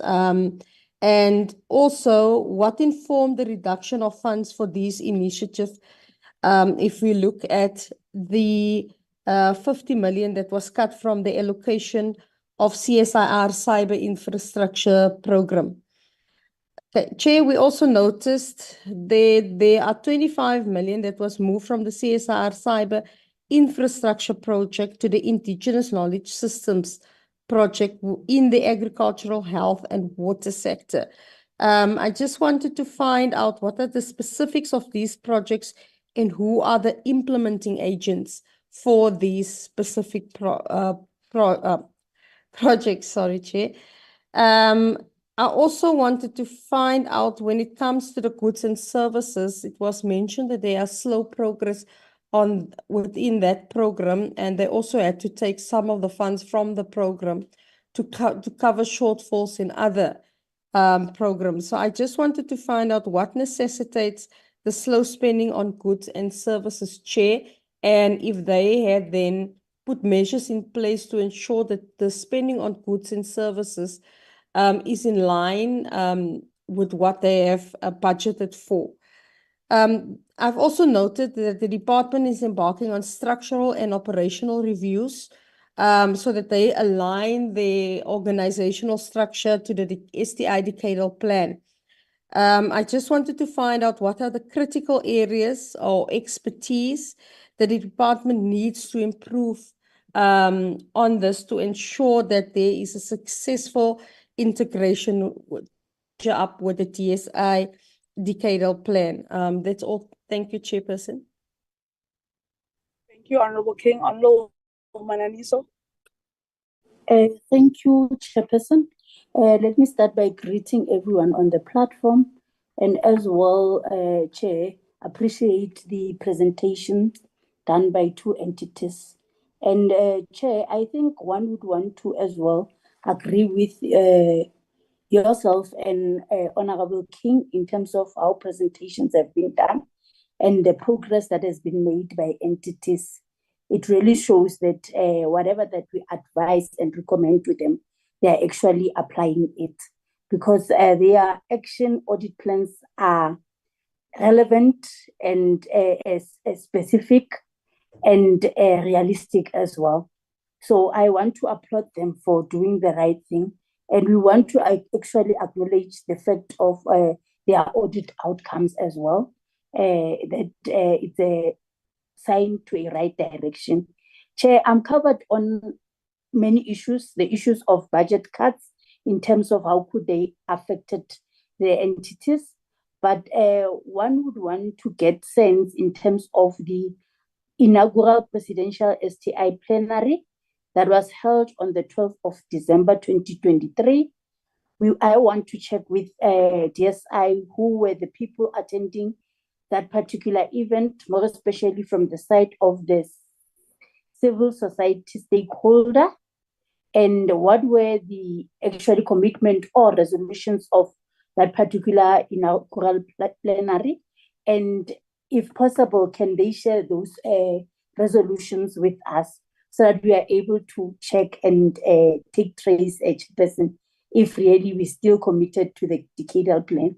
However, one would want to say they must keep on going on and keep on promoting good governance, because we can see that in terms of what they are doing on how they are making sure that they don't leave people behind. There's a sense that we are committed to the transformational agenda. I really want to appreciate as well their presentation when they speak on issues of disability. The money that has been spent, it really shows that there's an interest of including people who've been marginalized and vulnerable for a longer period. And we really acknowledge that thing. And as well, the advancement of women development and women emancipation is very remarkable. We hope that other entities can learn from DSI in terms of how to transform and really move in speed in terms of ensuring that we better the lives of our people. Thank you, Chairperson. Thank you.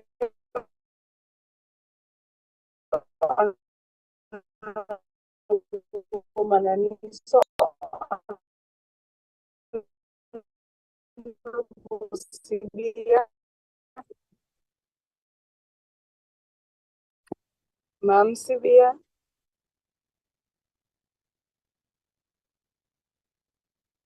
Okay, we're not getting through to Honorable Sibia. Could be connectivity issues, but I want to appreciate what the chair of TIA was saying when she said, you know, it's a Friday, it's a Friday after Valentine's.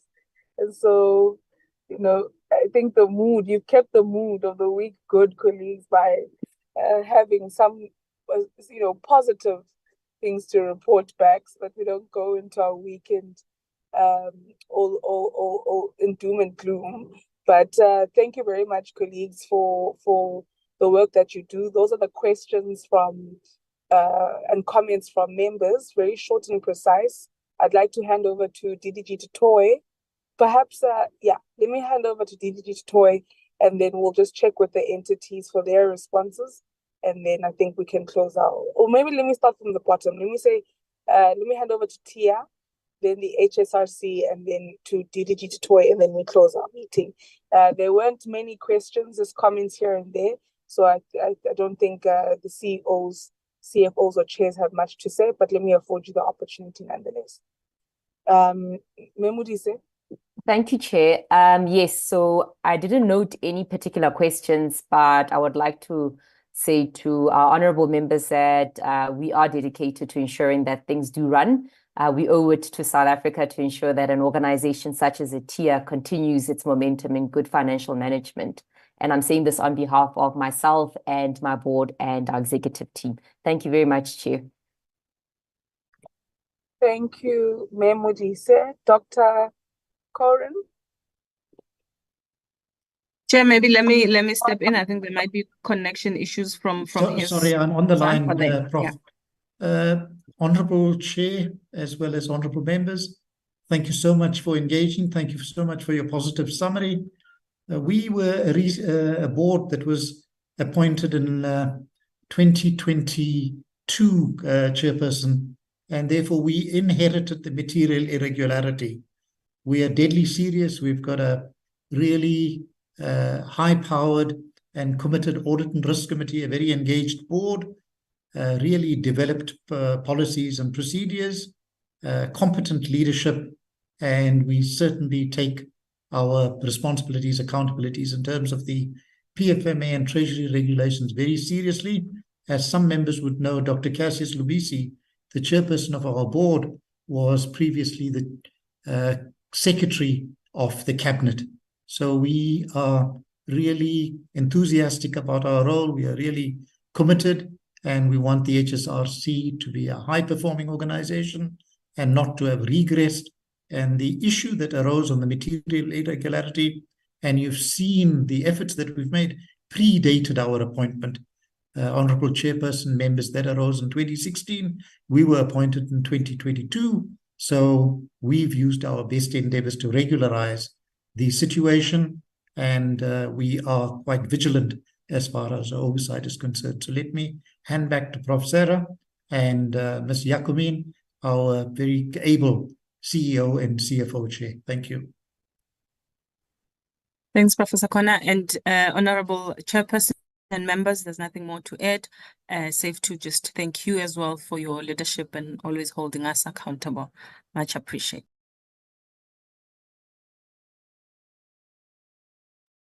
Thank you very much, colleagues from the HSRC. I'd like to then hand over to the DSI.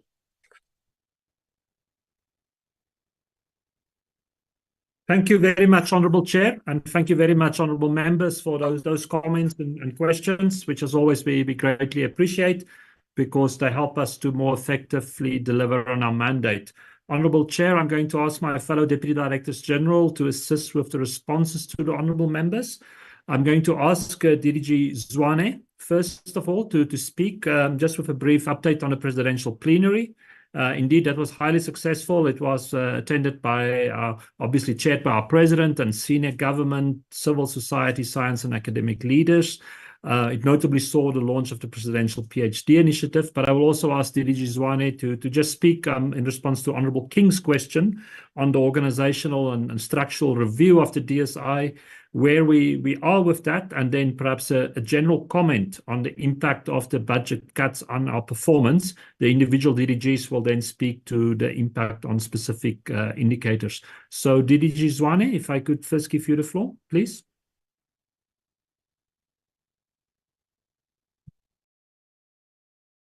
Good afternoon, Chair, and good afternoon, honorable members and colleagues from the entities.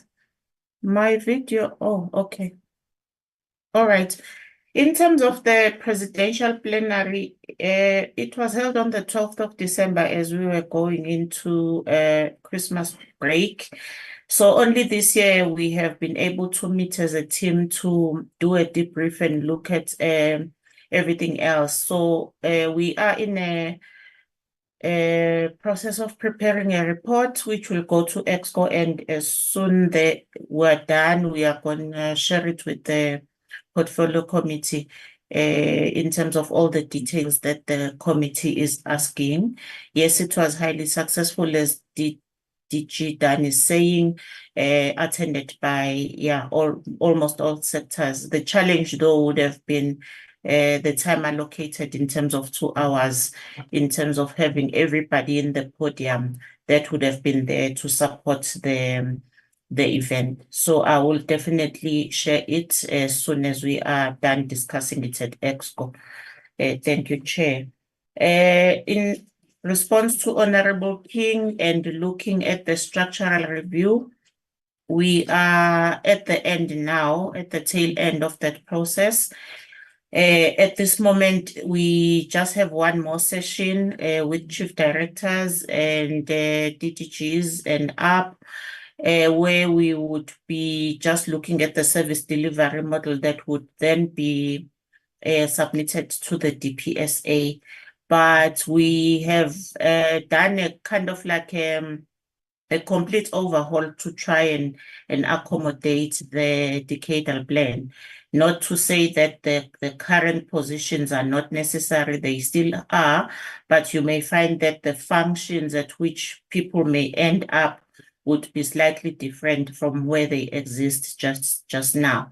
So just to give a brief, we do still have the administration, but at the same time, we've looked at other gaps that were not existing, though we would still have a division that we call like NSI policy planning and coordination, but we are going now into detail in terms of agenda setting, over and above your institutional planning, your policy development, but also things like your resource mobilization, prioritization, and coordination.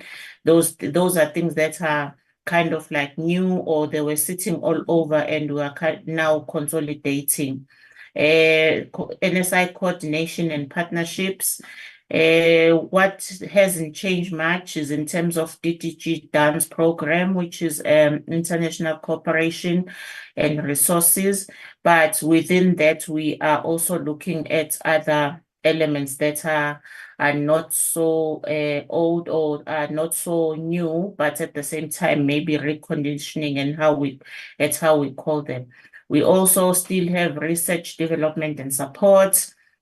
But looking also at things like science infrastructure investment, under Program 5, it's like innovation and commercialization support, looking at programs that are, some of them catalytic, some of them that we've always had, just enhanced probably at a higher level, like your grassroots innovation, your digital economy, just to name a few. That's not everything, but still, we've still kept that format where each different entities would be reporting to different programs.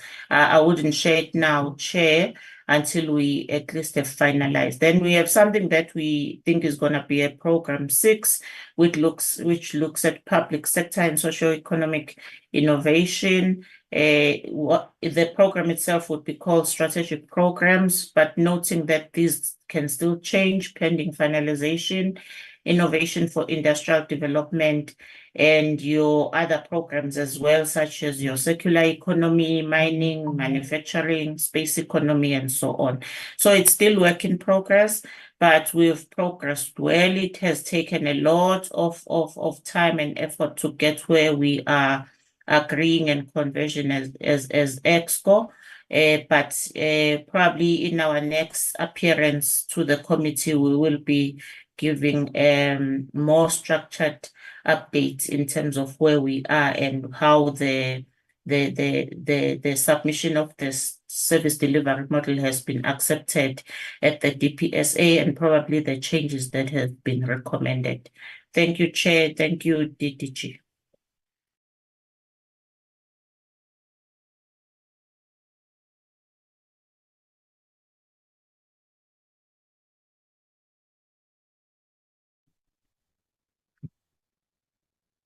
Thank you very much, DDG Zwane.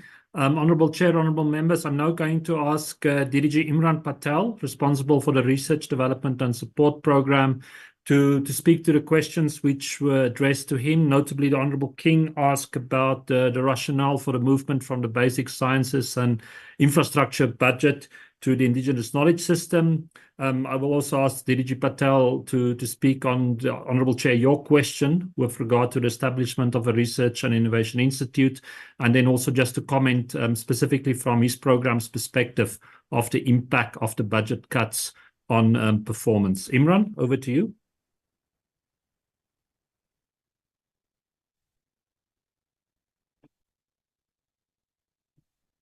Thanks, Dan, and good afternoon to the honourable members. And like everyone said, thanks for the questions and also picking up issues that makes us feel glad that the Portfolio Committee continues to be a champion for some of our work. So let me use the opportunity to highlight some of those that might help in your own work. So in terms of the instruments that are impacted by the budget cuts, I think, Chair, you mentioned many that were in the portfolio of Program 5, like the Grassroots Innovation Program, etc. But the cuts were broad-based. So they, in fact, also impacted on all other competitive instruments, like the Human Capital Development instruments, which includes the research chairs and the infrastructure, etc. However, I think, notwithstanding the fact that there were the cuts, we spend a lot of time now trying to navigate how best to deal with it. So, for example, the question around why did we take away from the basic sciences and infrastructure, although it's one item there, one program, the largest amount that was taken away was from the infrastructure budget. It's one of the biggest budget line items in the DSI. It's very important for long-term sustainability of the science system. However, we were able to accommodate a cut by looking at the different research infrastructures that we support and, phasing things over a longer period of time, etc. And that process is ongoing. So it was an opportunity to spare some of the other items where the consequences would have been more dire. So even though, when you look at individual items, you'll say it affects, but on balance, we had some flexibilities in the infrastructure budget in the past 2 years that we could take advantage of, including things that emerged after the COVID crisis, where certain things were delayed because construction of a big facility like Numeri didn't happen, etc. So that allowed us to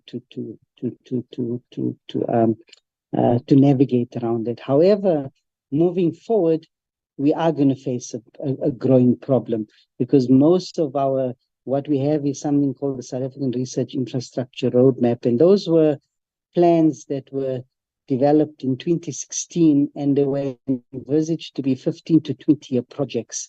And over the past few years, it was like the initial establishment costs, etc.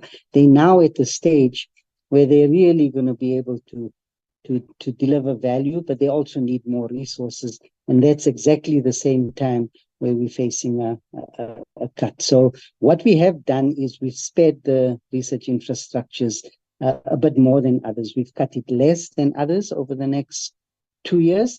And then in the final year, they also got the 10% cut that everyone else got. We're hoping that over this 3-year period, we would be able to really have the kind of strategic engagements, which we started having with Treasury, around how you need to treat infrastructure differently. So like any, public servants are paid for this. This is where all of your skills around effective budget management and working effectively within your constraints are there. But overall, we think we're trying as best to navigate around that, but clearly we're going to have and raise continuously the needs for funding.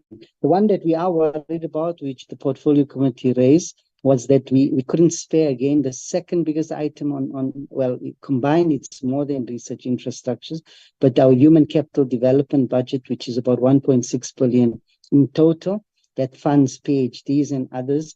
We were not able to accommodate the R1 billion cut without cutting into that budget. Again, however, the research chairs program, as an example, was started 15 years back. And as time goes by, it started 15, 16, 17 years back, but the research chairs are for a 10-year period, and then they get extended for 15 years. But some of those research chairs now have reached the end of life. So what we are trying to do is manage through that attrition process. So instead of setting up a new research chair this year, as we may have wanted to, we'll delay it for 1 year, just so that we can balance and manage that. But overall, we had to reduce some of our performance targets in the next financial year. This year, we've minimized the impact on our targets, and we think we'll achieve most of them by the end of the year with no problem. The national institutes, as the chair correctly identified, this is going to become a lot more significant when you look at things over the next 5, 10, 15 years, as an example, because institutes are going to take a lot of thinking and scoping and development to get them in place. At the moment, we have 2 facilities that have now migrated into the kind of institute concept that we had. The first one is on theoretical physics. It's the National Institute for Theoretical Physics, which in fact even started before we finalized the new framework for these instruments. And that there was a call, and the kind of universities came together, and now it's kind of been we just had a meeting today with them, and there's some very interesting things coming up and lots of opportunities for international cooperation and partnerships. The other is the one that the minister had directed the NRF together with us to put in place, and that's the National Institute for Pandemic Preparedness and Prevention, and NIP3 as we call it, and that has advanced quite nicely. There's now about 11 universities, unprecedented the level of cooperation, and they've worked together effectively to kind of sketch out a vision for this institute, the different work portfolios, etc. But to get this institute fully functional and running is going to require several billions, 1.5, 2 billion rands over the next 5, 10 years. we don't have that funding, so we've use that thing that I spoke earlier of research chairs that are coming to the end of life to use some of that funding, and we've now given some initial seed funding to get that institute up and running. But the big focus of the institute is to tap into international funding sources. So we're already pursuing opportunities under the World Health Organization and the World Bank, etc. So we will work very closely with the research community and the NRF to get this functioning. When it's at a stage where it's substantive, there's existing work that's being put together, then obviously in the next administration there would be a lot more profiling of the Institute for Pandemics. We have several other institute ideas that came up over the last 10, 15 years, and some of them were also kind of reflected in the decadal plan. But because of the budget cuts, etc., we're not pursuing or exploring any of that at this point in time because we don't want to create expectations, etc.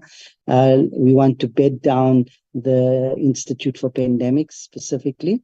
Now that the theoretical physics one is in place. And then as part of our planning for the next 5-year cycle, we will start to have that engagement, which will also include engagements broader than DSI if there are particular institutes that we need to prioritize and where there might be others who would be willing to partner with us to fund it. If there's willing partners, that makes it easier to introduce new institute ideas. So, Chair, that process is underway, but it's going to be a long slog to start getting them in place, but we're confident when you look at it over a longer time frame that the institutes are going to make a big difference to our scientific enterprises, and it's already coming through to the Institute of Pandemics. Like I said, the level of cooperation amongst the universities and really positioning this and being shaping it so that it can be attractive for third-party funding is coming through because of the institute ideas. I spoke about the basic infrastructure line item. Some of the funding was not only moved to IKS projects but to others. I'm not too sure about the different detail and what level was funded through new projects, but if Honorable King is interested, we can always supply a more detailed briefing on the IKS projects that we've instituted. A lot of these are related to getting that act that Parliament approved about 3-4 years back in place. So it's around getting the recognition of prior learning in place. We've got the Smart Village project, etc. So the IK portfolio, strategically, we don't want to lose the momentum on that because, you know, with the Act and others, it's really beginning to mature quite nicely now. So I've been working with the team to look at how we can enhance and support the IK and grow that portfolio, which is useful. And then the final question I had here was on the postgraduate funding policy, Honorable King. It's less of a policy. The policy was a student funding policy that DHET was developing, and our strategy was to make sure that we get, and I think the announcements was made by the minister recently around a loan scheme, etc. That covers all students, including postgraduate students. So we made our inputs in that, and we're hoping to use that to strengthen postgraduate funding. More of our focus is on a postgraduate funding or fundraising strategy. Let me not say funding, because I don't think time is there to develop more policies and that. It's really to get cracking on the ground and finding opportunities to raise funding. And this is where the announcement, the big announcement that was made at the presidential plenary around the PhD program, we're seeing quite a lot of opportunity coming out of that. To remind people, the idea there was that through the National Skills Fund, the minister has made provision through DHET for a seed fund of R1 billion. And our task now is to grow that to 5 billion rand. So we've been in discussions with the NRF, and we are now already pursuing some some opportunities already in terms of getting that funding. So it's more around increasing the postgraduate funding pool. The policies are largely in place through DHET. And then on our side, we made a big change about 3-4 years back, where we moved towards full cost funding of students through the NRF instrument, based on the evidence that you rather focus on smaller number of students, but fund them properly so that they can move into productive careers and hopefully grow the funding in order to cover it. And that was quite a substantive policy change that we implemented a few years back. So Dan and Chair and other honourable members, I think I've covered most of the questions that were asked. Thanks. Thank you very much, Imran. That's indeed been very comprehensive. Honourable Chair, honourable members, we're coming towards the end of our response, but I first just quickly want to give the floor to Dr. Mumuneni Mofe. He's the Deputy Director General for Socioeconomic and Innovation Partnerships, just for his perspective on the impact on his program, notably after budget cuts. Mumuneni? Thanks very much, DDG Dutoy, and apologies. I've gotten some network issues, but I'm going to just go on without the video. Regarding the budget cuts impact, I need to indicate that all our programs are impacted on. We have tried to look at minimizing the impact in terms of just the performance this financial year, but it's something that obviously cannot be carried through. Now, in terms of just going forward, we definitely are going to be reducing the expectations in terms of the targets that we have. Although the biggest challenge, of course, is not just that you are going to miss the target, it also is about the confidence that the system starts to have. For example, when you have reduced the budgets now and it impacts student enrollment, it also means that going forward, the uptake of students will also become very sensitive, because it will be a case of what if we recruit students and then the budgets are cut in the middle. So the best thing maybe is to just leave that out. And that's impact even the area of technology development and so on and so forth. But the areas that we've identified as being hugely impacted at the moment, obviously areas that we will be beginning to initiate, like the Foundational Digital Capabilities Program, which looked at how we start building our digital capability as the state.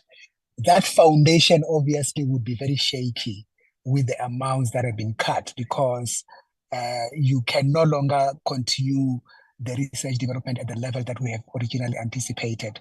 And again, because even at staff level, the researchers and the scientists that are involved, these are skill sets that are very rare. And we are starting to see some of them beginning to move into private sector because maybe their research areas are threatened.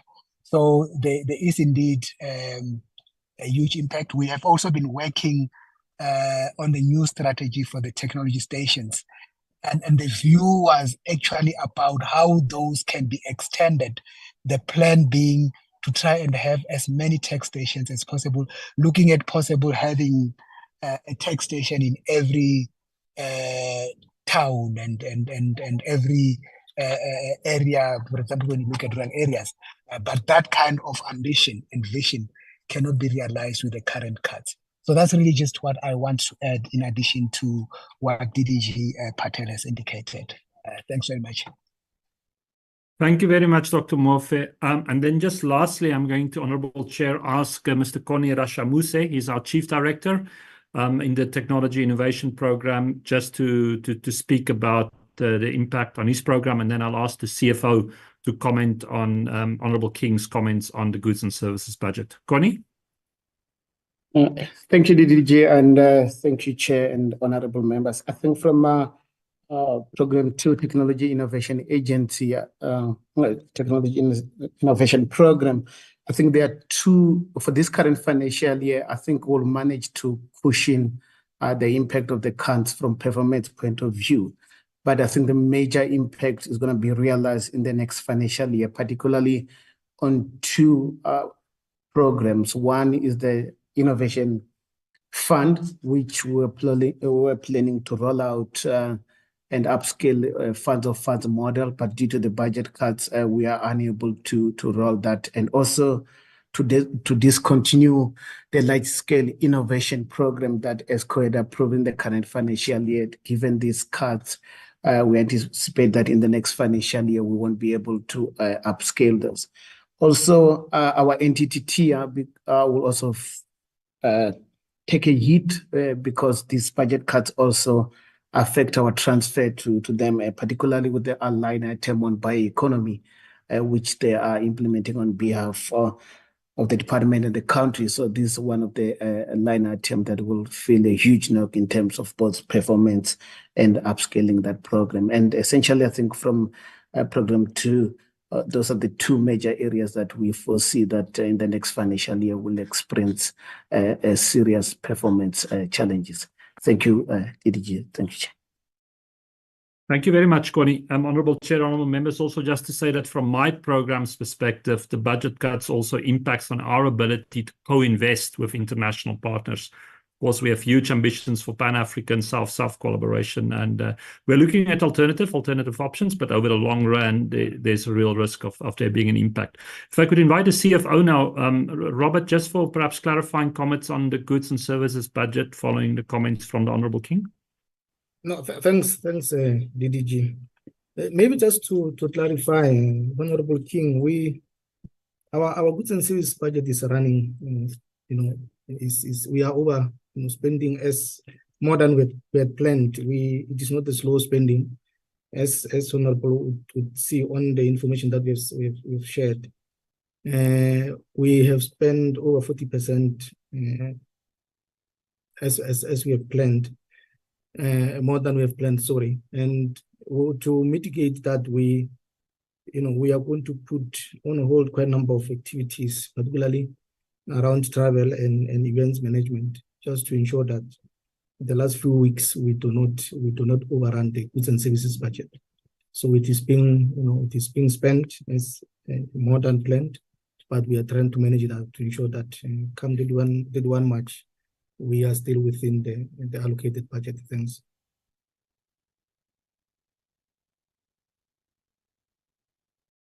Thank you very much, CFO. Honourable Chair, we have, to the best of our ability, attempted to respond to all of your and the honourable members' comments and questions. We'd again like to thank you for them.